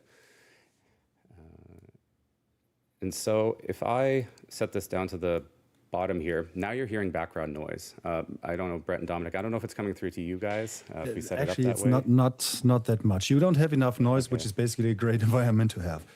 Yeah, I can probably just turn up the gain a little bit more. There we go. So you can hear there's background noise, right? There's like it's hot? Yeah, okay, so I'll make sure to be very quiet, but essentially you can hear there's noise now, right? That's because the threshold here, it's constantly active. And we also have no gain reduction. But what I can do is now I can kind of move this up here to like a realistic value of say like minus 30 dB. And if any sound is over 30 dB, it's not going to be active. Now it's still not happening. Nothing is working right now because we're not actually reducing any gain. But what I can do is now I can say, okay, go ahead and reduce my gain by like say up to minus 20 dB when I stop talking. So now if I stop talking,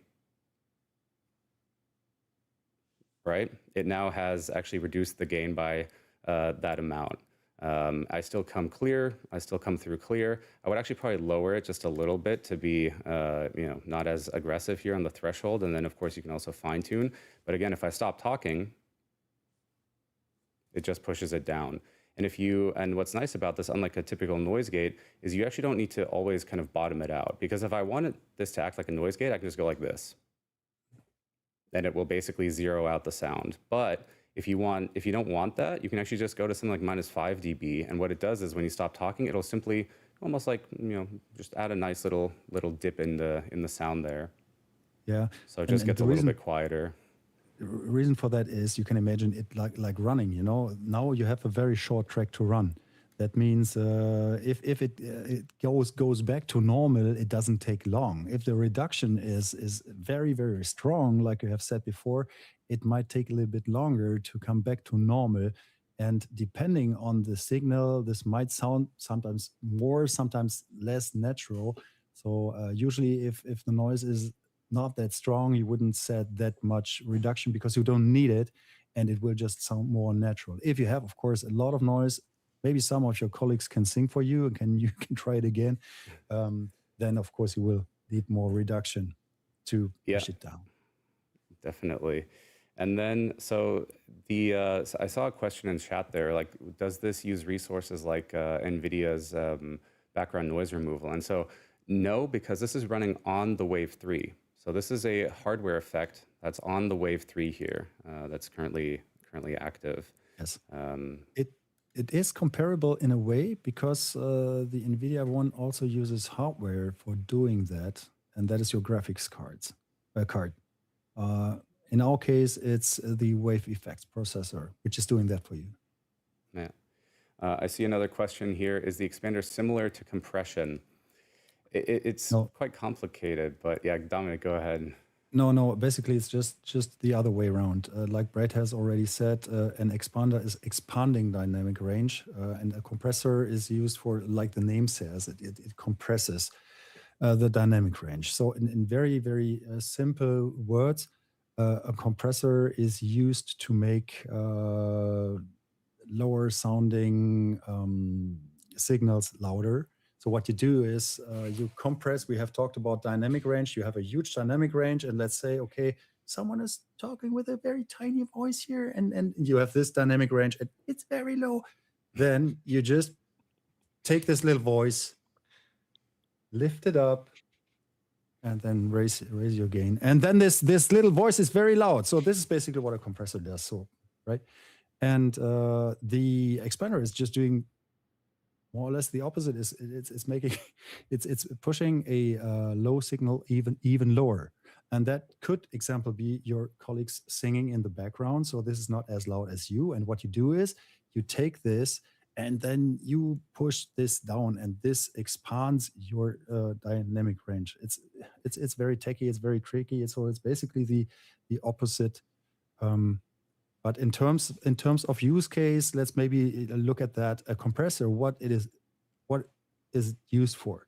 So what a compressor usually is used for is, we're talking about voice now. Of course, if you're recording drums, it's more or less the same, but we're talking about voice. So what it does is it reduces the dynamic range. So that means if you tend to, let's say, turn your head a little bit, or if you sometimes speak loud and then again in a low voice, it smooths and evens out your vocal performance.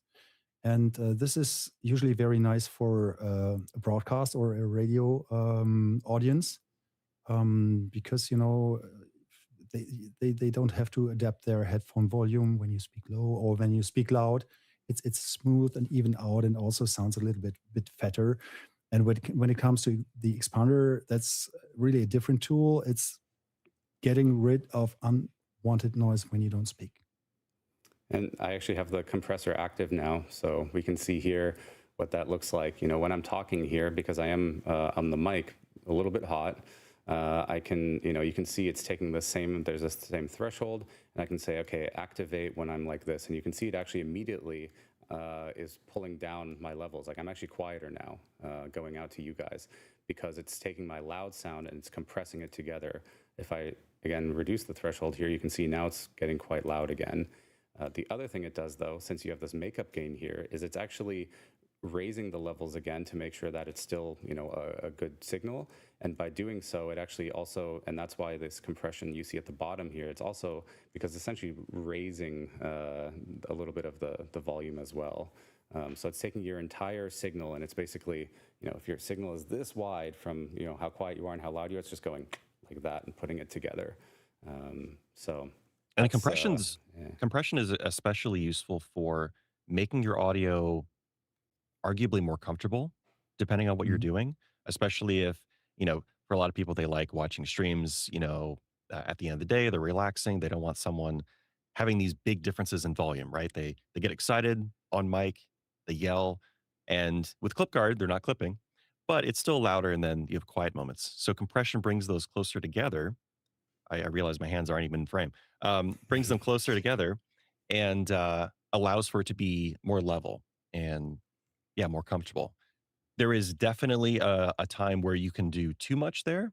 And if you have too much compression and there's no variation in between someone speaking softly and someone speaking loudly, that can also sound kind of tiring as well, because you kind of need that breathing room. I can demonstrate that too if I just reduce the, essentially the threshold here, okay, now it's just kind of cutting it off. But it essentially just, it doesn't sound great anymore. And you also get this kind of like pumping effect out of it too, where it's kind of like, if I stop talking, it doesn't activate, and if I do, and so you get this kind of like up and down audio effect from it. There's an example which might show what this is all about, and this is TV advertisement. I know we don't watch TV anymore these days, but you watch your favorite movie and everything is fine, your volume is set and everything is cool, and then the ads come in. Crazy volume and all of that, and everyone grabs their remote control to turn the volume down, and then the movie starts again, and then you bring the volume up again. And this is what a compressor does. It brings the volume down, it brings the volume up, but does so automatically. So basically all TVs should have our stuff inside. As a small note, I used to edit video commercials for TV, and some stations are really, I mean, it's regulated. Unfortunately, not regulated enough, because that's still an issue. But yeah. Yeah. And if you don't want that, a compressor can help quite a bit. Yeah.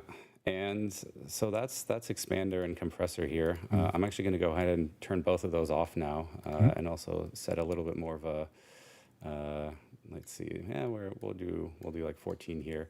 And then there's voice tune, of course, as another effect. And this one, if I turn this lower actually, or off, I can even turn it off.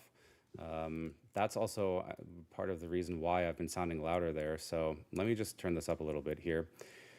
As Dominic mentioned earlier, there's some compression already applied, but so I guess the question is, maybe explain it again. So what is voice tune doing here, right? It's in this effect chain, it's after low cut, it's after the expander, and what is voice tune doing? And then I can obviously demonstrate it. I'll explain it technically, but I would first like to ask Brad, because he said he's also using it all of the time, and yeah, maybe you just let us know why, because I like that too. Well, it has that. I mean, Phil loves to use the phrase, what is it, je ne sais quoi? That little cherry on top. Yeah, it's like for any voiceovers I do for a video, I will use compression in a very specific way. But voice tune has, it's like 4 different things wrapped into one. It makes the voice sound smoother. It has a little bit of compression where it levels things out. And also, compression isn't just about leveling, because it's pulling down the highs and then bringing up the lows. You actually gain more detail in the voice, because it's lifting those smaller details to be more noticeable. And it makes it sound warmer. And I guess in a better phrase is, for anyone who's done voiceover before, you kind of realize how there's the difference of how your voice sounds in your head, and then there's the difference of how the voice sounds in the mic. Oh yeah. And I think voice tune gets that gap closer. So voice tune allows my voice to sound more like it is in my head, which makes it, I enjoy using it. It sounds more like me. It's a beautiful description. It's what we were asking ourselves when thinking about how we could do it is actually how can we make our voices more broadcasty without tons of bells and whistles, but with just a single control. Especially, when you're not so much interested in getting all of the details. We have seen the user interfaces of a compressor right now. We have seen many parameters which are necessary. And if you want to use it right, it's almost essential to understand these to get the best performance. We were thinking that maybe not everyone is interested in that, and thought of, could we have something very complex going on, just like almost a sound engineer doing all this for you without you even knowing? And you just tell them, oh, give me more of that, or stop here, that's too much, a little bit less. And that's basically what this does. Technically, it's a combination of a compressor and a saturator, basically. So first we have everything happening, which we just discussed, what a compressor does. But the big benefit here is that it does so with just a single control.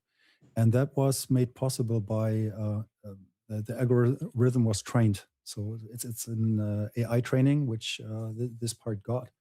And this is why it works. The thing is, how can that work on so many different voices? Loud, low in volume, male, female, and just this single control. That's not trivial, but it works very well. And that is because it was trained with so many different situations. That's the reason for that.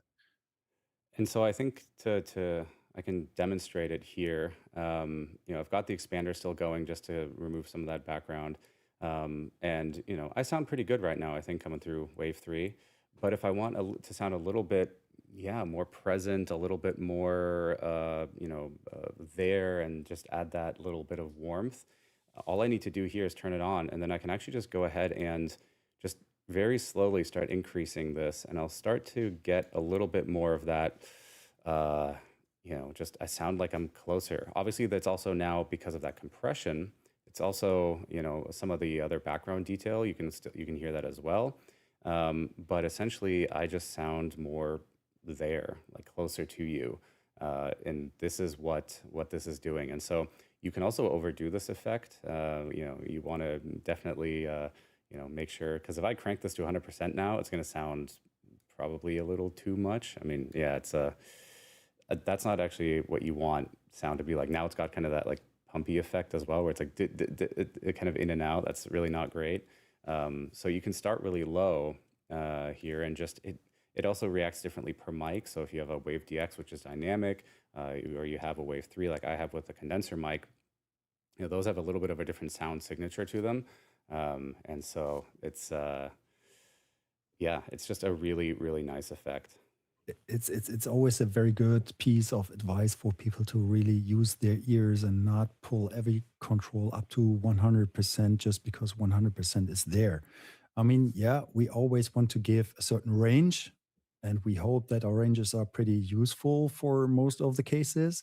But yeah, sometimes the end of it is always the something more extreme. And like said before, this is also coupled to harmonic distortion, and distortion means distortion. So if you add a lot of it, you will, at the very beginning of the range, it's very, very gentle and just pleasing to the ear. And if it's getting too much, you will notice it as audible distortion, and that is maybe not something you want to have. But again, it's a range, and especially this effect is so cool to be set by ear, because, like just said, it's this producer button. Just give me more or less. Yeah. I also want to mention that there was a comment that I just saw about, I think like someone's rethinking their Wave DX or something like that. So I want to be clear here that this is active across Wave 3, Wave XLR Mark 2, XLR Dock, and of course Wave XLR Pro. So if you do have an XLR Dock, a Wave XLR Mark 2 here, you could plug in your Wave DX, you can plug in your SM7B, your RE20, your AT2020, right? Whatever mic it is, and it will also get the benefits of voice tune, which is really, really cool. So this is why we have these XLR interfaces, because those same features are active on these as well. And that's true of all. Oh, yeah, sorry, Barry. just to quickly mention, and also to get the best experience out of voice tune, you do want to make sure that your gain is set properly. And that's where the auto gain wizard comes into play, because all of these are based on however loud you are throughout the chain. So it's important that that's set properly so that they can do what they do best. Yeah. So if you want voice tune and you want all these new DSP effects, let's say you have a Wave DX already, let's say you have an SM7B or any other mic, you don't need to get a new microphone. You just get the new Wave XLR Mark 2 or the new XLR Dock. So I guess a question that I also had is, and maybe for it's one for chat, but when you say distortion, Dominic, is that a little bit in terms of visual? Like we're almost thinking like if you add film grain to film to make it seem more, like realistic or natural. Is it a little bit like adding it on top of that to just give it that type of trying to feel? find pictures today. I understand it because some of the stuff is really quite abstract. I'm thinking if that might fit in. I don't know. Hardly. It's no. It's basically the way a waveform is treated. If you have, let's say, if your voice doesn't have any distortion, then the input is exactly the same as the output. And if you're, let's say, so many things introduce distortion. Your microphones, your amplifiers, your speakers, and all of that. And that means that the reproduction chain it doesn't play back the same signal that you have spoken. If we are talking about voice now, there's always differences. because your mic has a frequency response, your speakers have frequency responses, and they also have distortion. So it's always a difference. And if we're talking about distortion, and there are also different types of distortion, this is coming very, very technical. You know, there are several harmonics in a row, and some of them sound more pleasant as others. So there's a lot in there, but usually you can say that oftentimes some of it is pleasing to the ear. That's also, why people often like old recordings. You know, these are everything but perfect, but they have this certain something going on which a lot of people cannot describe, and that's a frequency response which maybe isn't that good, and some harmonics added. And the thing is, here we make it controllable. So you can really decide of how much you want, how much you find pleasing for your own voice, and that's also very important because you cannot make this a switch. For example, if you have a very, very, let's say, bright voice, yeah, you might want to have a little bit less of that distortion going on than maybe if you're very bassy or so. It really depends on the individual voice, and this is also one of the strengths we have with all these DSP effects. They're super flexible to set, and they will set, I would say, 100% of every speaker, no matter how high or low pitched they are, how even they speak, or if they're low in volume and they yell, get excited in games and all of that. For everybody, it will be possible to set their perfect voice. And with that monitoring we have now in real time, you will now be able to do that while you speak. So it's really super cool. You just talk into your microphone, you set your effects, and while you do that, you notice how it improves and gets where you want it to be. I think that's actually a really important point here. I saw also some questions earlier about, if I'm setting up one of these effects, how do I know what the right levels are? And the thing is, that's going to be unique to your setup, and your device, your microphone. If you're using a different mic with your Wave XLR, it's going to be unique to you. And we can give you a guide on, hey, this is where you might want to start, but then plug in some headphones and just try it. If it sounds good to you, then that's your setup. If it sounds bad to you, then take that out. But don't let anyone else tell you this is how you have to do it, because maybe everyone's voice is different. Every mic sounds a little bit different. So yeah, and especially when it comes to gain, like we have talked, a lot of people have problems in getting their levels and their gain structure right. And the reason for that is that in a signal chain you have many places where you can change this. And the good news with our Mark II product is that we do give you tools for that. We have the auto gain wizard if you don't know how to set your gain properly. Even if you set it manually and it's not 100% perfect, then ClipGuard catches your peaks. And yeah, like I said, ease of use was really very important for us here to always give you a good sound, a good experience. There's nothing worse than nasty distortion when you're, I don't know, on a video conference with your boss, or if you're having an important video stream and it just sounds shitty, and that's terrible. We and all these tools are meant to help you doing the opposite, not sounding shitty, but sounding excellent. That's what all of this is for. Yeah, that's a succinct way of putting it. I see a question about where do I find the auto gain wizard. If you're on the tab here for input and monitoring, you can find it there, or you can also press and hold on your Wave device, the dial on the Wave 3 and the Wave XLR for 5 seconds, and then that's how it would turn on. So we talked about voice tune. We already covered compressor as well. The last hardware effect in the chain is the equalizer. Brett, what does an equalizer do? And how would you use it? Well, it equalizes, I think. Okay. So the EQ, the equalizer in the DSP is it's a 4-band, I believe the term is parametric equalizer. And what this is used for is taking certain frequencies and raising or lowering them.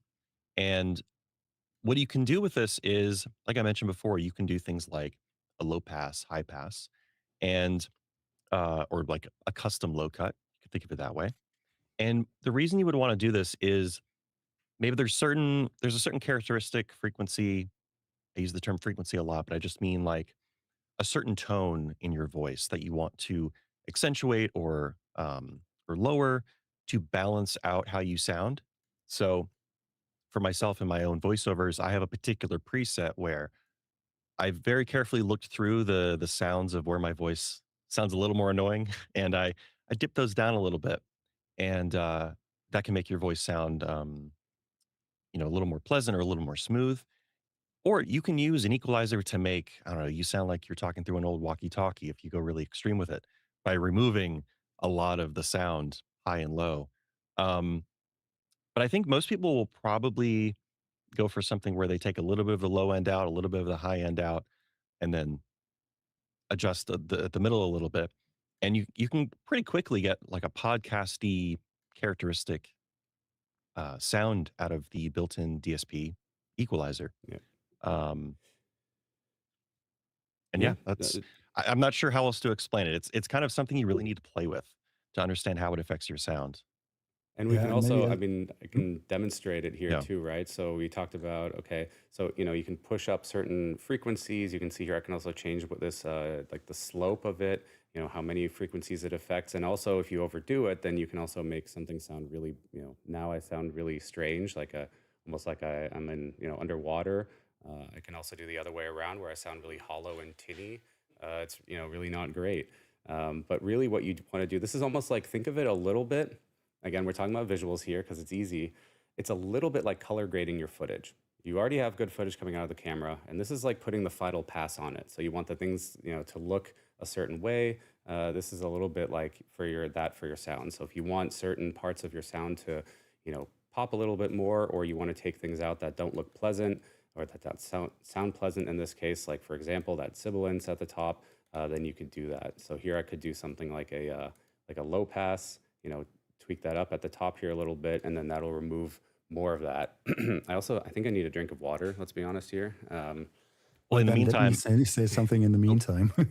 yeah. So maybe two things which are maybe a good starting point for using such an equalizer, and you can use it for more things actually also. So for example, if your room turns out to be very boomy at a certain frequency, you can cut out this frequency range in a very narrow way. So it's not only about your voice, but it's also about the room, and that is also where the original name equalizer comes from. That it gets an even smooth response by getting rid of these frequency holes or booms which you sometimes have. Okay, and a very good way of using an equalizer is, and I would really recommend everyone to try that. Do not only boost. We are always tempted to add something, but an equalizer becomes even more powerful if you really equalize, and that means cutting and boosting. So if you only boost, you might be lucky and get a good result. If you boost everything, then you're only louder. So try cutting as well. And for finding the frequencies which are most interesting to you, it makes sense to apply a really high boost, not because you want to keep it, but because it makes it very easy to listen in which frequency range you are moving in that very second. So if you don't know where to boost or where to cut, do this. Have a strong boost in a certain frequency range and move the curve. And once you think you found that range, then you can reduce the boost, or if you thought that was a frequency range which didn't sound good, you can then cut it there.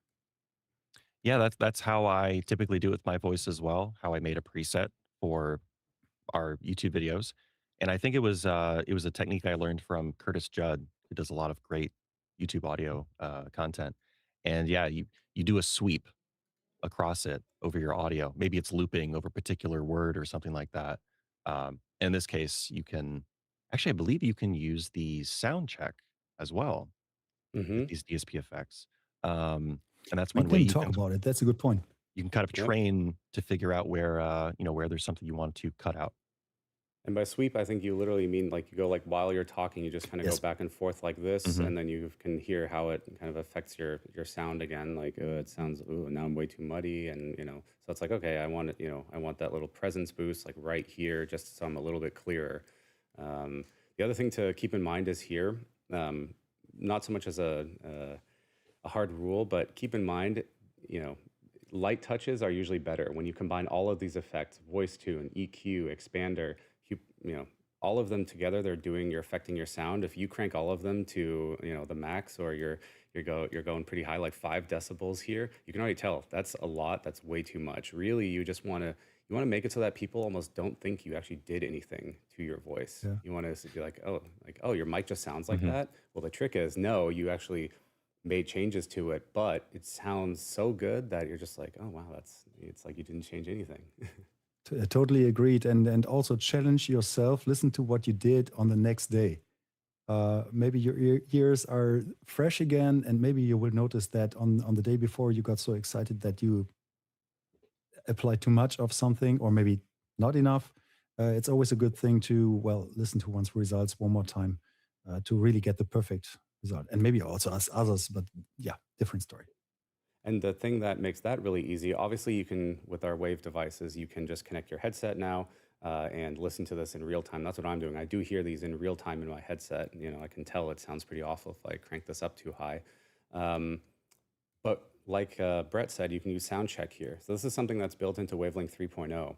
And what this lets you do is essentially just record a quick sample. So I can start recording here. I can say test, test, 1, 2, 3. Hey, everyone, I'm on a live stream. I'm speaking to you right now. Then I stop it, and I can click on playback here, and it'll also play this out again. Start recording here. I can say test, test, 1, 2, 3. Hey, everyone, I'm on a live stream. I'm speaking. And while this sound check is going on, I can actually keep the EQ window open here, play it to you right now. Start recording here. I can say test, test, 1, 2, 3. Hey, everyone. I don't recall, Which is but pretty cool. uh, Yeah, I, okay, it doesn't come through when sound check Yeah, is playing. not on our end, but yeah. But yeah, so essentially you can have it loop whatever audio you just recorded, so you can hear every single change that you're making without speaking as well, because that speaking could also interfere with, essentially yourself and checking it. So this is a really handy feature that's built into Wavelink, where it just records a quick clip, and you can And loop that over and over. before you leave the equalizer, there were some comments about how you actually control some of it. So first of all, when you select one of the points, use the scroll wheel to change the width or the quality.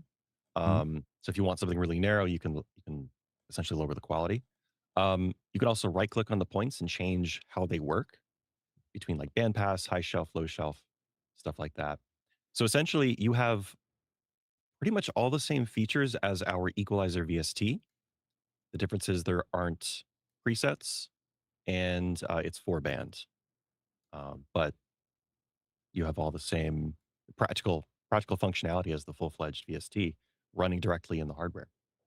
There was also a question about the EQ presets from Marketplace, and these EQ presets, they do not work for the built-in EQ because they're a little bit different. Our VST EQ, you can add as many, I think, bands as you want to that, basically. You only have 4 on this one. And it also, this is running on the hardware, so it's just a little bit differently there. And we might dare to say not yet. It's not a promise, but what I can promise is that yes, we had, what I'm going to promise is we have launched this platform, but we are not done with it yet. So that means everything you get right now works fine, but we want to improve on things. We want to listen to our customer feedback, and of course, for example, if we have something like, oh, we cannot load these presets here right now, that's definitely a challenge for us. We want to address. So again, I'm not the programmer. I cannot promise that it is going to work, but we will all work very hard on making these things work and keep working on this platform we have just introduced. So this is certainly not the end. This is the case for these things, and especially I think the software team would also agree on that. There are a lot of plans for adding stuff. So there's more coming. What specifically we will have to see, but the list is already very long now, and we are super much looking forward to users' feedback. I hope that we listen to it quite well by coming up with these Mark II versions, and especially also Wavelength 3. This is really based on user feedback. Yeah, absolutely. So maybe we'll see what happens in the future there. So we've talked about, I want to make sure we also a quick time check here. We've talked about ClipGuard. We've talked about the onboard DSP that you get with, again, all of our Wave devices. There's one more thing here, which is VST Insert that we haven't really talked about yet. This one's super cool. And new headphone amplifiers. Yeah, that too. There's boy, I think we could probably talk here for 5 hours if we went through everything in so much detail. The next thing is VST Insert, and it's actually something which even I hadn't really heard of myself before we started working on these Wave devices. So let's see, I think we have a visual for this as well that I can pull up. And Dominic, so for anyone who hasn't heard of VST Insert, kind of what is it and what does it do? And then we can go into showing how it actually works. Yeah, maybe in order to explain that, we need to first say what we did before. The way, because it's not the first time we are supporting VST effects. We had that in previous versions of Wavelength as well. But there it worked in a different way. It was really like that, like I mentioned before, your signal from your microphone would be transferred. Well, your speech would be transferred into digital data by a USB microphone, and this data would be sent to your computer without any effects. And the computer itself would render the effects onto your audio. But then you would still not hear them. Then the computer would have to send it back to your monitoring device, in this case, my microphone, where the headphone amplifier is integrated. And this takes time.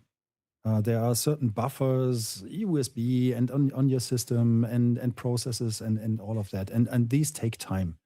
And these result in what we call latency. And in this term, it's round trip latency, because it's the trip from your microphone to your computer and back to your microphone. And like we have heard already today, this can be really annoying in they're showing it. Okay. Yeah, that was the previous situation, but we only see the way from the microphone into the computer. There was also the way back, actually, to your monitoring. And now what we did, if you show the other one, yeah, exactly. We don't send it that far. So we always look for pictures. We shortened the trip. So we made it possible that the VST effects don't have, that the signal doesn't have to travel so far as it had to before in order to be rendered.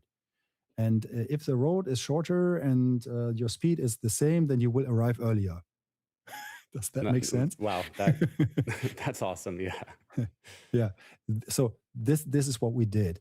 And also one of the positive facts I have mentioned, and this is really made possible by a combination of what Wave Effects as a chip offers and our software architecture. So like I've mentioned before, all of these interact, making this possible. And the result of this is that our round trip latency, which still is a round trip, just the way it's shorter, it has come down significantly.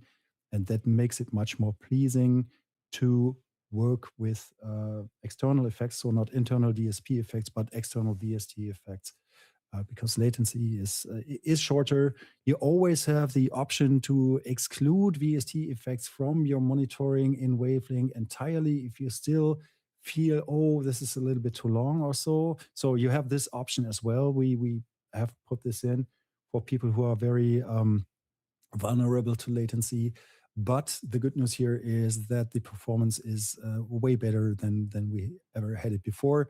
And as a positive, it's not even a side effect. It's so cool that we are now able to render these effects right on your original signal without the need of having additional microphone effects channels or anything like that. So in practice, the way this And the cool thing is, I think here with Wavelength, and Dominic, you mentioned earlier that this isn't Wave Effects isn't just like a single chip. It's like the whole process really is because this is essentially invisible to you when you're using these devices. Because the way it works is you simply go to your Wave device here, and you'll see there's software effects down here at the bottom. You just start adding the software effects that you want to use. So the VSTs here. So for example, if I want to add I don't know, I'll add our EQ. Like let's say you needed even more EQ options, right? Then I could take our Elgato EQ, and I still hear it in my headphones. But because of that reduction in latency, I can just talk normally. Like it's not tripping me up or anything. I can now make more changes and stuff like that, and there we go. Now this is in the mic signal, and so what does that mean? Well, essentially, like let's say for example we go to our let's say we go to Windows here, and we go to our system, and then we go to we go to sound. Typically what you have to do in the past was you selected your chat mix, right? Your chat mix was the one that would go to your Discord, or in this case just your Windows default. Now it just is your mic. Like it just says Wave 3 Mark II here. This effect is now in the mic. You don't have to change anything anymore. So in Discord, in Zoom, in your games, you just select your microphone as normal, and all of not only are the DSP effects on there, of course, but also all of the software effects. So if I wanted to, I can also go in here and add something like, I think, the tiny phone. If I want to sound like I'm calling you guys through some sort of a speaker, I could change it to, hey everyone, just calling in remotely, through my Wave 3. But this voice changer is so low latency thanks to Elgato's VST Insert tech that it's no problem. It's just in the microphone signal, right? So this is really, really cool and solves a very big problem that you might have. So now I'm going to turn this off and sound normal again, right? But it's invisible. It's basically like you don't have to activate VST Insert. You don't have to select anything. It just is. Oops, I didn't hit the mic there. It just is. You just turn on whichever effects you want in here, and you're good to go. So if I wanted to, add some fun effects on there, like I want to sound like I'm doing Pip-Boy, then I could do that as well. So also, hello everyone who wasn't paying attention. Welcome back. And even purely from a convenience factor, just being able to select mic in Wave 3 Mark II, like in the settings, you don't have to think about, I have my mic, and then I have this mix that actually has my effects on it. You just set it to the mic, and it's all in there. So convenient. And this is, again, this applies across all of our Wave Next devices. So this is Wave 3, Wave XLR, XLR Dock, and Wave XLR Pro. Was that not clipping? No, that was actually just the effect was being quite loud. But yeah, so you can just take any of these effects. Again, it could be an EQ. It could be anything you find out there, something more fun, and just use that. Now, something to mention though is around this topic of latency, because obviously every time you add an effect, your audio has to go through that effect, and then it has to go kind of back into the signal. So if you do add 10 different effects here, you're going to basically increase that time there. So if you do start noticing that there is a little bit more of a delay, just look at how many effects you have or which ones you're also using. So for example, effects that need a little bit more of your sound to work, those will also add more latency. Like let's say it needs to build up samples of your voice to process it somehow. That might add a more additional delay. So we're not saying that every single effect can be now monitored in a way where you don't really notice it. It's just the ones that, like a basic EQ, that doesn't take a lot of time. In fact, that's one of the easiest things to process. So that's basically instantaneous. Whereas there might be other effects that also someone makes that might not have that. But all in all, this is a really cool piece of technology that's across all of our Wave devices. And of course, here the Wave 3. That just makes using it so much simpler. There's no more virtual mixes. Like you don't have to go into here, make a chat mix, then add your mic in, add the effects, and then make sure you're not hearing it because of that delay. Speaking of that delay, though, go ahead, Brett. So there is, as in our recent Wavelength 3.0 video, if you want to have sound effects, there's still value in having a chat mix, but yeah, for just your microphone, then that's definitely no longer needed. Mm. And so, Dominic, you mentioned earlier, let's say you do add an effect, and that effect does, need a little bit more time, and it doesn't sound great, and you're tripping over your own voice again. Mhm. We have this option here, direct monitoring. Can you talk a little Yes. bit about that and what that does? It's only for VST effects, so that it does not affect the integrated DSP effects at all. So we are talking about the VST insert exclusively now. So if you are encouraging latency problems in your monitoring and still absolutely need to use these effects, which is fine, then this gives you the possibility to still send these effects, for example, into your stream mix, but without hearing them in your own monitoring. And that will reduce the complete latency these effects introduce. And then you're back to the hardware engine exclusively, which doesn't add any latency. And that means the whole mixing, that means the integrated DSP effects. So this gives you the possibility to still add VST effects or AU if you're on a Mac. We didn't say that, but there is, of course, a Mac version as well. I'm actually using it right now. Yeah, so this is basically that. Still use effects which are problematic in terms of latency without disturbing your monitoring. Yep. And this is really important because, yeah, there might be an effect, or you might have 5 effects in a row. Suddenly you can't hear, you start tripping up over your words, the delay is too high, and then you just toggle on direct monitoring. Those effects are still active, right? So it's still going out Yes. to Wavelength here. It's still going out to whichever, apps you have your mic selected in. It's just not in your headphones. And this is pretty cool because this is also a change that, well, essentially we also had to build into the hardware.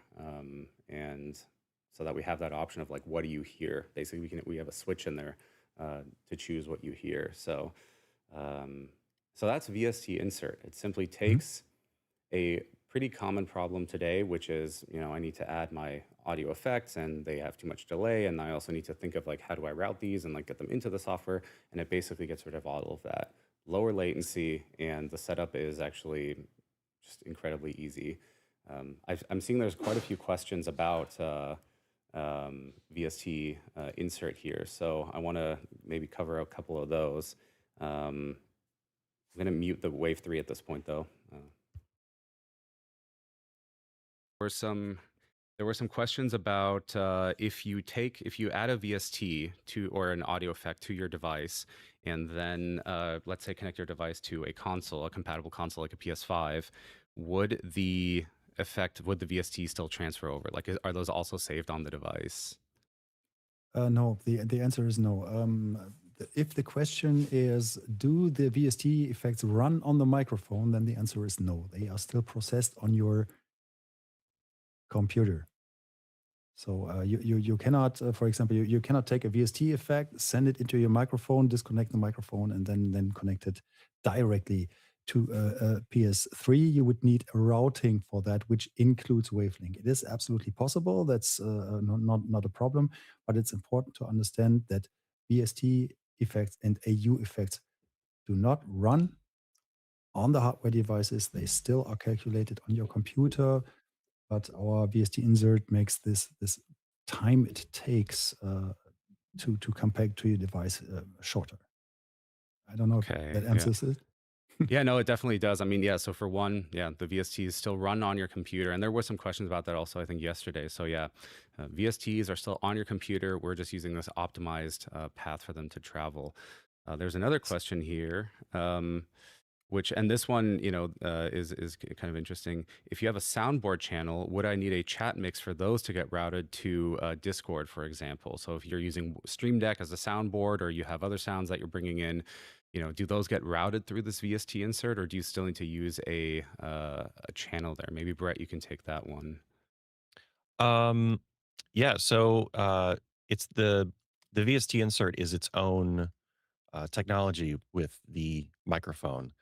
If you are using some other if you're using some other app for generating sounds for a soundboard, whether that's Stream Deck or some other application, you would use Wavelength to add that to a new mix, like chat mix, or if you wanted to go old school, you could call your new mix microphone effects. Um, and you would add your microphone and that app, and then you would select that mix in your application. Um, so in this scenario, VST Insert is just for the VST effects for the microphone. But if you have any other audio you want mixed in with that, that is where Wavelength and the one of 5 mixes comes into play. And I can actually show what that setup looks like as well here on the system we have. So for example, let's say you have your mic here and you want that to go to your chat mix, right? You make that. So you have your mic going into your chat mix, and then you have your, maybe it's Stream Deck here. That's also going into your chat mix. So you would still set that up. But of course, if you're not monitoring your chat mix, then, basically using it as a mix doesn't really matter at that point. And you could still monitor, if you don't want to hear your, you can still hear the sound effects as well, right? Because let's say you're monitoring your personal mix here, you just add it in there as well.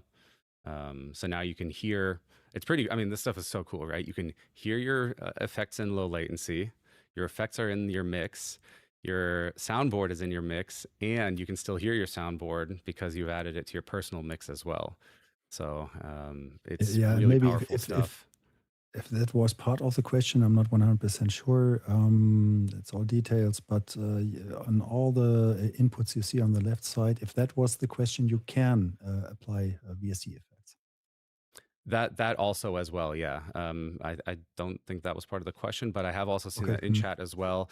So yes, if you, for example, a fun one is, I mentioned this yesterday too, if you're talking with your friends in Discord or you have a meeting or something, well, you could add an effect to, for example, Discord here, which is something like a compressor if they're too loud. So that's more of a practical one. You also had a fun one, like if you like adding a chipmunk on there, a pitch shifter, or making everyone sound like a demon if you wanted to. That's totally up to you, because you can just add an effect onto your input channel in Wavelength. Or let's say you are doing sound effects via Stream Deck or some other soundboard app, and the reality is a lot of the MP3s you might get off the internet have different volume levels and stuff like that, and you just want to cover your bases. Well, just add a compressor to this, right? Just add a compressor to that input, and it will ensure that you basically don't go over a certain sound level. And so now you've got those effects added there, and you can do even more. Let's say you're on Spotify or Apple Music. Add an EQ on there. I know they have some built-in EQs, or basically usually it's more like a preset, but it might not be a full-blown EQ. Well, in this case, I can just go in here. I can add Spotify, go in here, in this case, we'll just add the Elgato EQ, and boom. If I'm a bass head, let me just do a low shelf here, and I'm just gonna don't do what I'm doing right now, but you can just add multiple. Bill's a trained professional. Yeah. You can add only multiple. Yeah, I only boost around here. Yep. That's what us bass heads do. But you could just boost the low end by quite a bit here. So this is again enabled by Wavelength itself, that you can add things like effects to your different inputs, even if they're apps, like they're not even the microphone, which is super cool. Yeah. Let's see here. We have another question. What about Wave XLR Pro? Is it with it running on your PC? I assume this is in the context of VST Insert again. So that also supports VST Insert. Yeah, sure. Yeah. But even if, so in the case of, I guess XLR Pro might be its own day. I can't quite remember.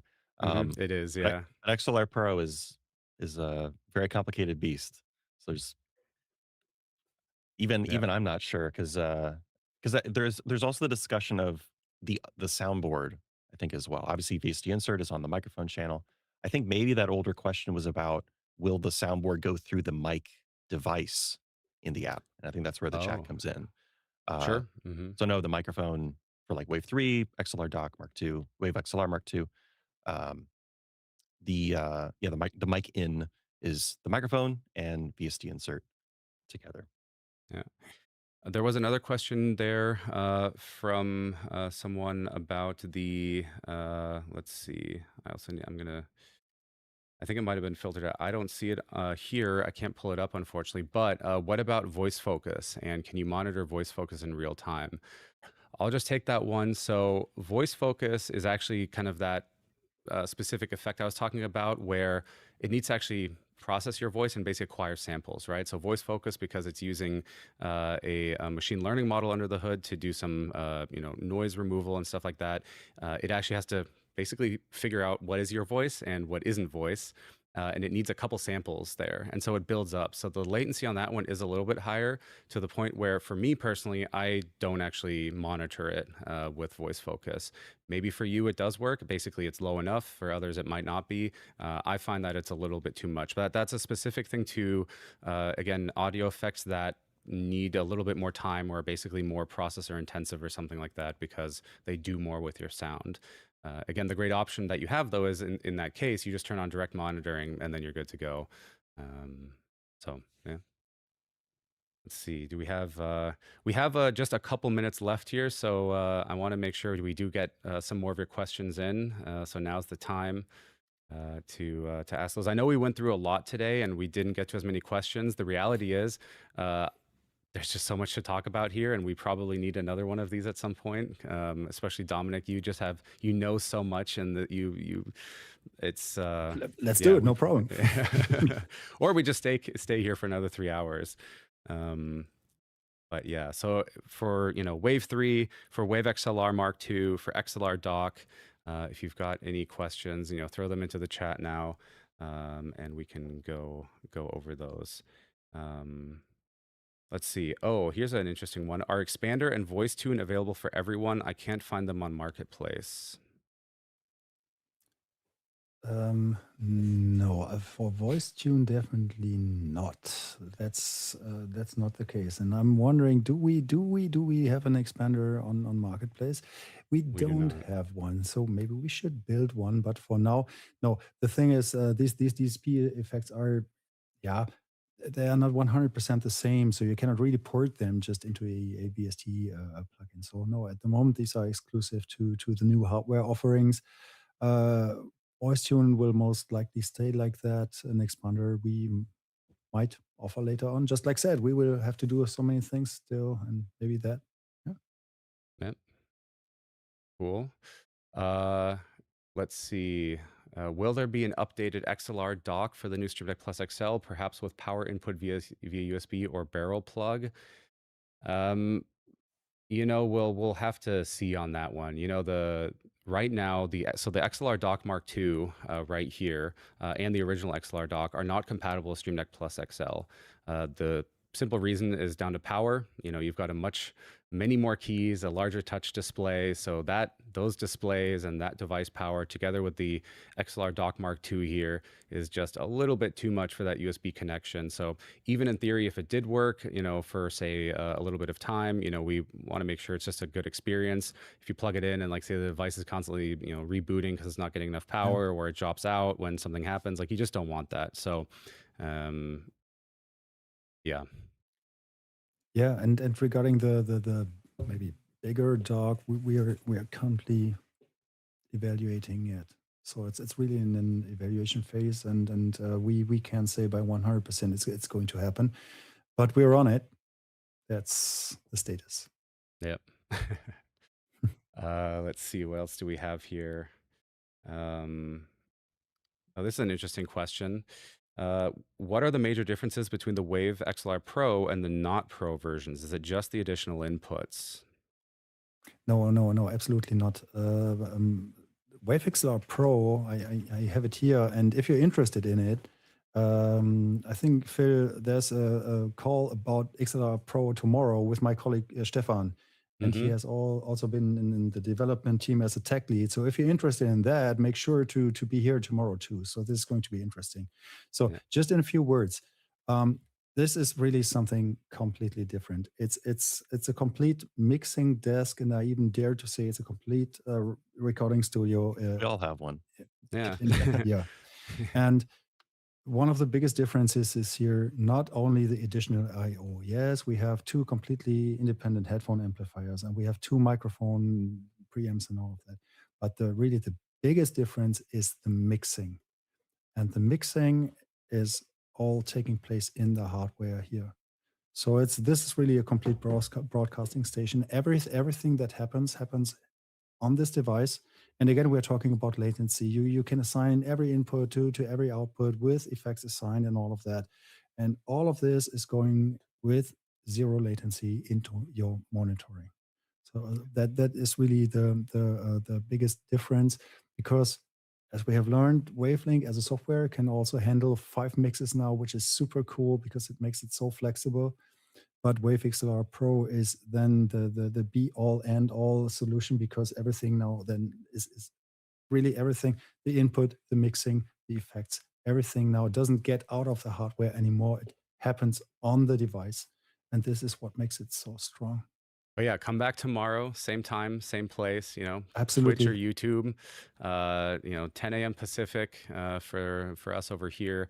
That's where we're going to be talking with Stefan all about Wave XLR Pro. We'll go into the differences, we'll go into the routing, into the inputs, the connections. In fact, based on our conversation today, I don't think we're going to have enough time tomorrow to cover everything if we get stuck on one thing. Not at all. So, maybe we need to extend that already. But yeah, so definitely come back tomorrow for more Wave XLR Pro.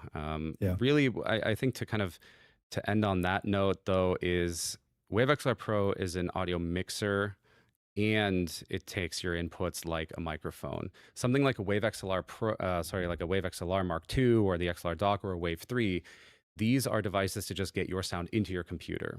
And they do the processing just for your microphone, right? So they're just for your mic. Either the Wave 3, well, it already is a mic, and the Wave XLR Mark II, of course, is the interface to get your mic into your computer. But they don't do the mixing or, the other like processing for all your apps and channels and all of that stuff. So that would be kind of the major difference there. Since we are coming up on our time here, Brett, Dominic, are there any last thoughts you want to leave everyone with? I mean, there's been so much talked about today. I think we even might have missed one or two things but could have gone on forever. So yes, one thing we have to mention is we have improved headphone amplifiers in all products. In Wave 3, it's not louder than before, but less noise. And in Wave XLR Mark II and also in the Dock, we have way more powerful amplifier stages. That was also a request by users, because if you are very high-end headphones, sometimes the impedance gets quite high.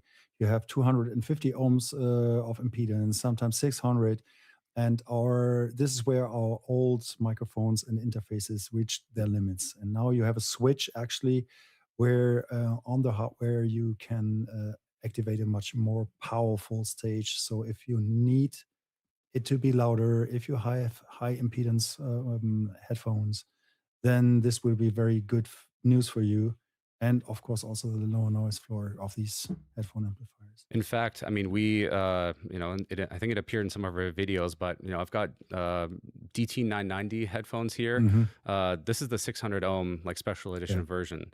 You can plug these in. It powers that no problem. So I do remember, when we launched the original Wave devices, that there were some folks with 250 ohm headphones who said, hey, it's not as loud as I would want it to be.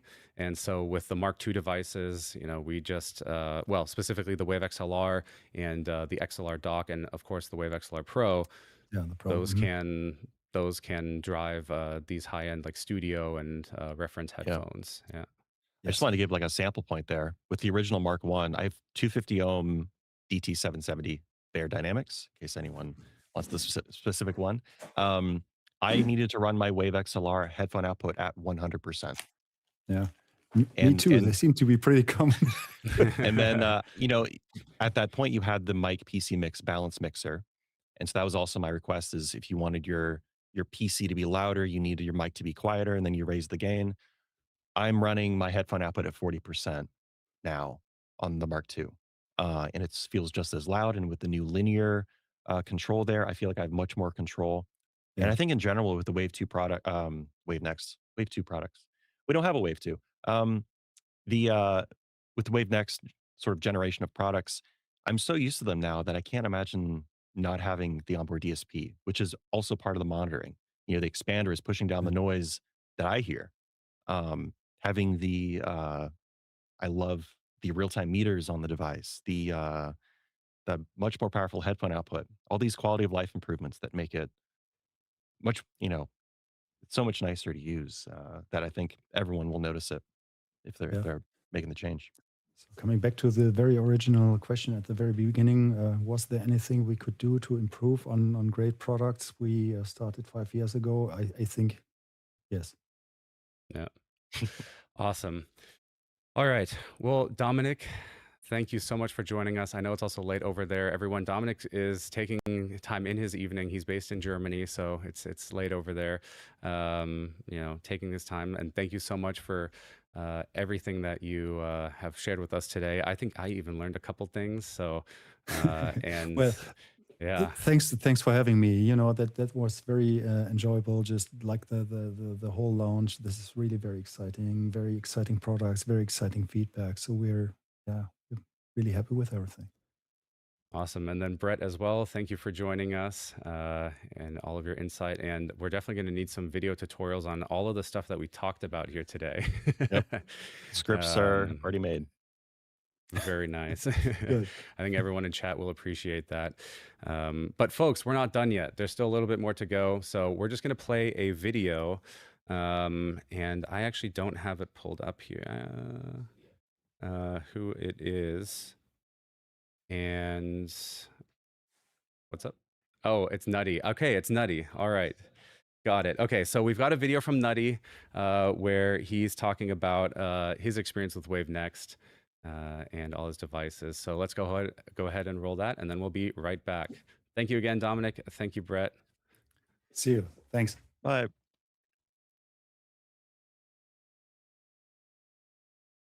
If you could tell one thing to creators about why WaveNext matters for their audio, what would it be? If I had to summarize it into one word, latency. Being able to listen to your voice in exactly the same quality as your viewers in real time is huge. Most people, when they're messing around with their audio, apply effects like EQ and compression, which, sure, you can easily add them in OBS. The problem is, if you try to listen back to your voice in OBS, there's a ton of latency. You know that thing when you're trying to speak, but your voice is lagging behind by like a quarter of a second and it's super distracting? You're not going to have a problem with these WaveNext devices because the processing is done on the hardware itself, so you don't get any latency. Wavelength 3 is completely rebuilt. What's the biggest difference you notice in how you route and mix your audio now? There's two really big changes in Wavelength 3 that, for me, are a huge game changer. One, you can use it with any mic now. You don't need Elgato hardware to use this. You can bring any microphone or any audio interface and use it here. And second, you can create up to 5 different virtual audio channels. And so basically what I've done is I created a dedicated mix that I call my microphone mix, which just contains 2 inputs. My Wave XLR for my Wave DX microphone, and my wireless clip-on mic. Both of these mics together are recognized as a single mic that I could use for any application like Discord, my game chat, or whatever.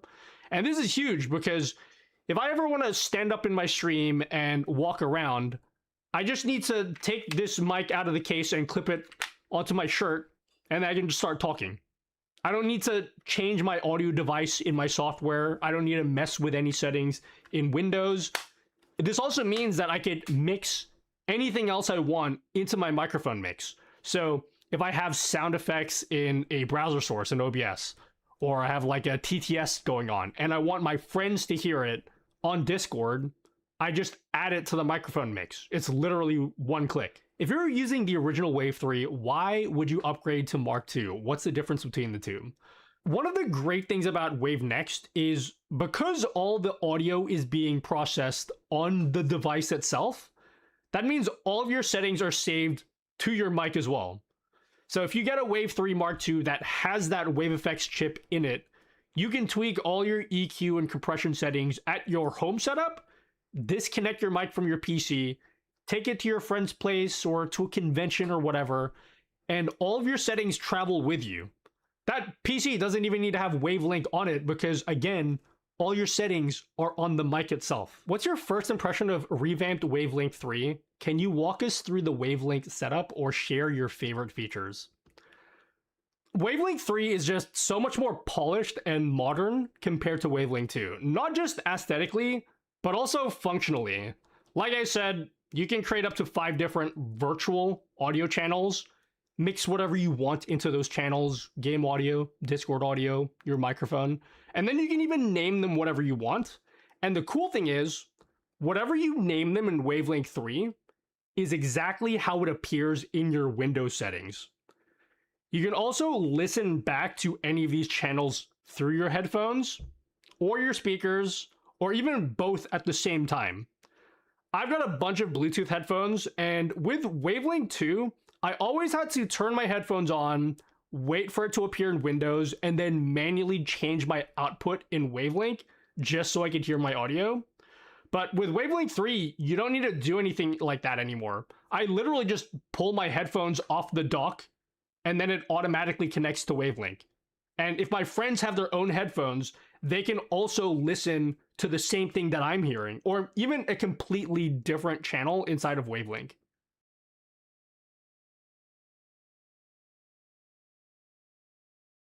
Oh my God, chat was awesome.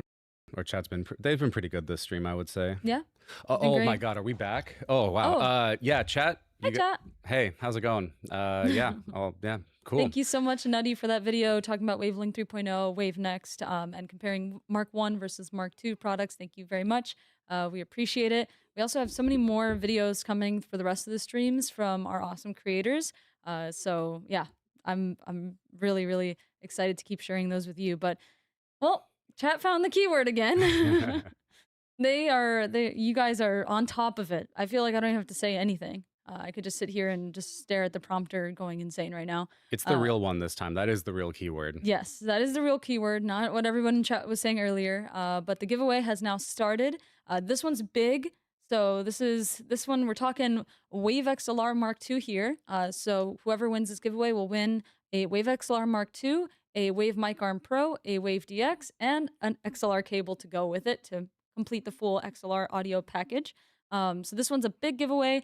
Make sure to type deep dive tomorrow in our Twitch chat, and you need to be following our Twitch when you enter. If you get drawn as the winner and you're not following, you have to do a very awkward reroll. So please make sure that you are following our Twitch and that you're only typing this keyword on Twitch. If you're typing it somewhere else, then have fun, but it's not entering you into the giveaway.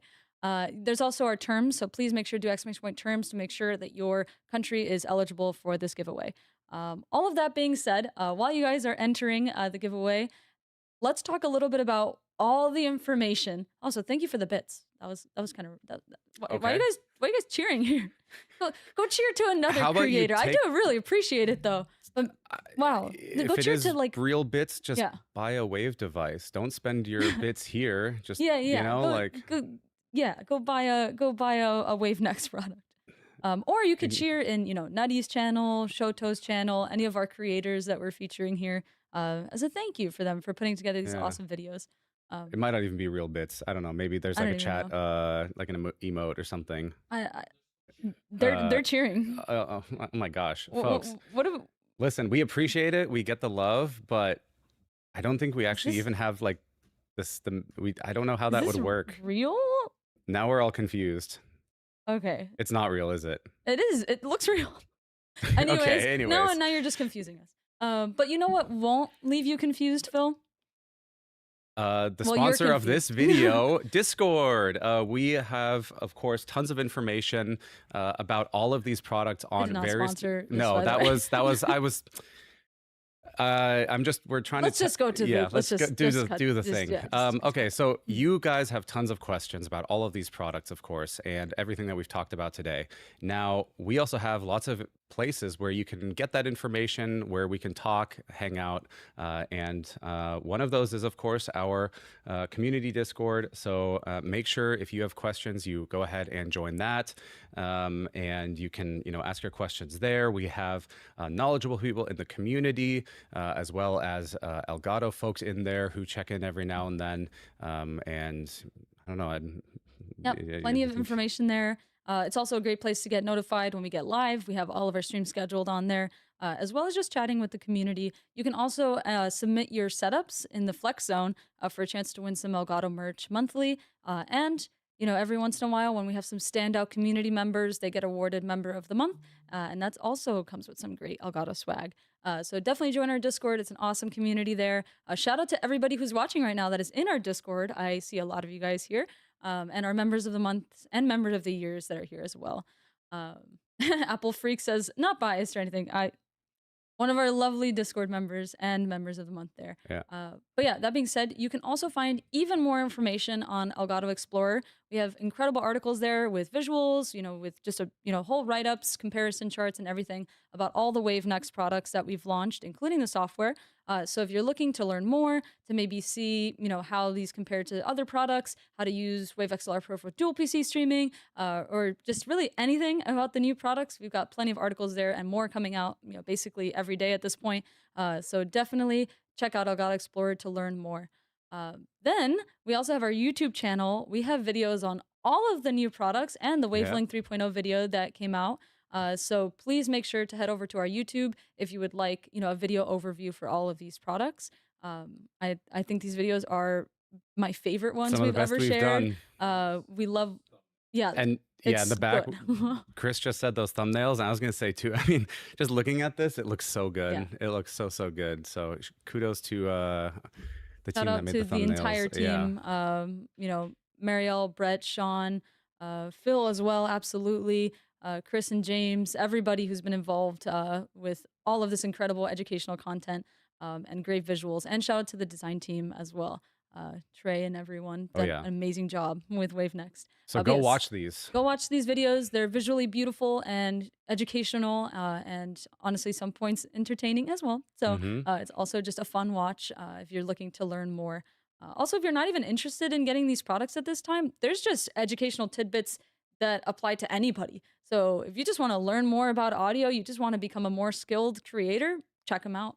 Then we also have all of our landing pages for our products are also filled with some great information. And there's the stream up at the top. So if you're looking to learn more or place your purchase, make sure to go over to elgato.com.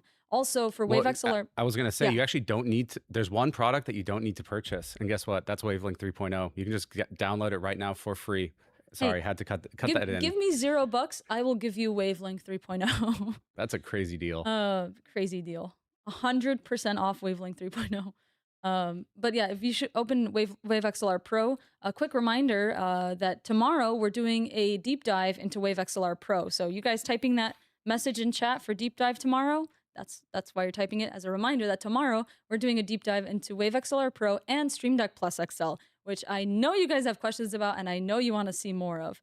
So a special note for Wave XLR Pro, if you are interested in buying one, make sure that you click that button right there. Circle it one more time. Circle it 10 more times. Hang on. You know what I can do? Oh, you can, do that. Oh, that's the button. Get early access. Yep. And in fact, I think if I do like control, is it this one? There we go. Yeah, oh my God. That's how important it is. You can't miss it, guys. Make sure to sign up to get notified when it is available in Q2. So if you do not sign up, or if you're just subscribed to our newsletter and not this, you will not get notified for that 72-hour first order window. So please, if you want Wave XLR Pro, and I know based on the questions today, a lot of you do, please make sure that you sign up now so that you can have that early access. And then, once that 72-hour window is done, if there's still stock, it opens up to everybody. If not, when it's restocked again, then it will be available for everybody. So I want to see the button again. What button? I think we need like 20 more circles. All right, so guys, check this out. So hello and welcome to this tutorial on how you can sign up for Elgato Wave XLR Pro. First, type in Elgato into your address bar and hit enter. Then you'll want to scroll down to where it says Wave XLR Pro and click on Discover. After that, there's this big thing here that says, get early access. This one right here, you can't miss it. And then what you do is you click on that, and then you type in your email. So like my awesome email, and then you're good to go. And that's pretty much it. So that's the tutorial on how you get Wave XLR Pro early purchase access. So I have a question. What's what your button question? do I press again? You'll watch it in the video. That Okay, is I'll about watch to the come VOD. out. The Yeah. VOD that you can find on Twitch and YouTube. So if you're interested in rewatching any of these streams, maybe you missed a segment earlier, maybe you want to revisit certain parts, you can check out the VODs. They're available on Twitch and YouTube. So those will remain up. Make sure to check them out if you'd like to relive the joy of the streams. Yep. As well as, you know, to They're relearn all anything on we have here. missed. The place that I'm hanging out quite a bit also is Reddit. We have a couple threads up there right now for all these different products. And this is where, you know, we're spending a lot of time giving you guys also very in-depth answers.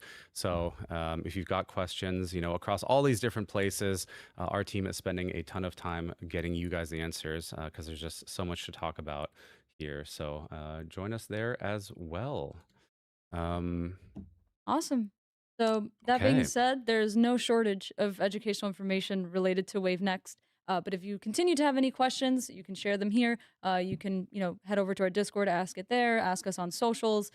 We've got the whole team out on basically everywhere getting you responses to your questions. And also thank you for your questions. Some of the questions you're asking, you know, are informing future articles, are informing future videos, future social posts. So thank you guys so much for your interest and for, you know, wanting to learn more about our new WaveNext products. There, I do see, what's the shortcut to draw on screen like you circled? It's kind of cool. It's part of, what is it, like Windows Power Tools. It's called Zoom It. So I can just press like Control-2 and then I can draw, or I can press Control-4 and then I can zoom in and, you know, I can be like, hey, look at all this stuff and then zoom out again. So yeah, just, you know, fun little ways. And the cool thing is you can, so those are hotkeys, right? So you can also just key bind them to Stream Deck and then you can always remember which one. Yeah, Power Toys, that's it. Yeah, so you can just do that. So it's a neat little way if you want to show stuff, you know, live. Yep. Yeah. See, you not only learn about the products, you pick up other tidbits too. I like hanging out with Phil. I learn a bunch of random stuff that is actually really useful. That we like to think that. No, I know that. Yeah, Phil's awesome. Let's have some applause for Phil, by the way, who's been absolutely killing it on these demos. It is not easy to demo with a, you know, a complicated stream setup all around you and making sure that everything, you know, looks and sounds great. So huge shout out, Phil, and Chris behind I think I bumped my mic. So shout out Chris, who definitely heard that. Shout out Chris behind the PC, doing some incredible tech directing back there, and the rest of the team in the chat as well for, you know, moderating, answering your questions in chat too. And let's give a shout out to Burrito here.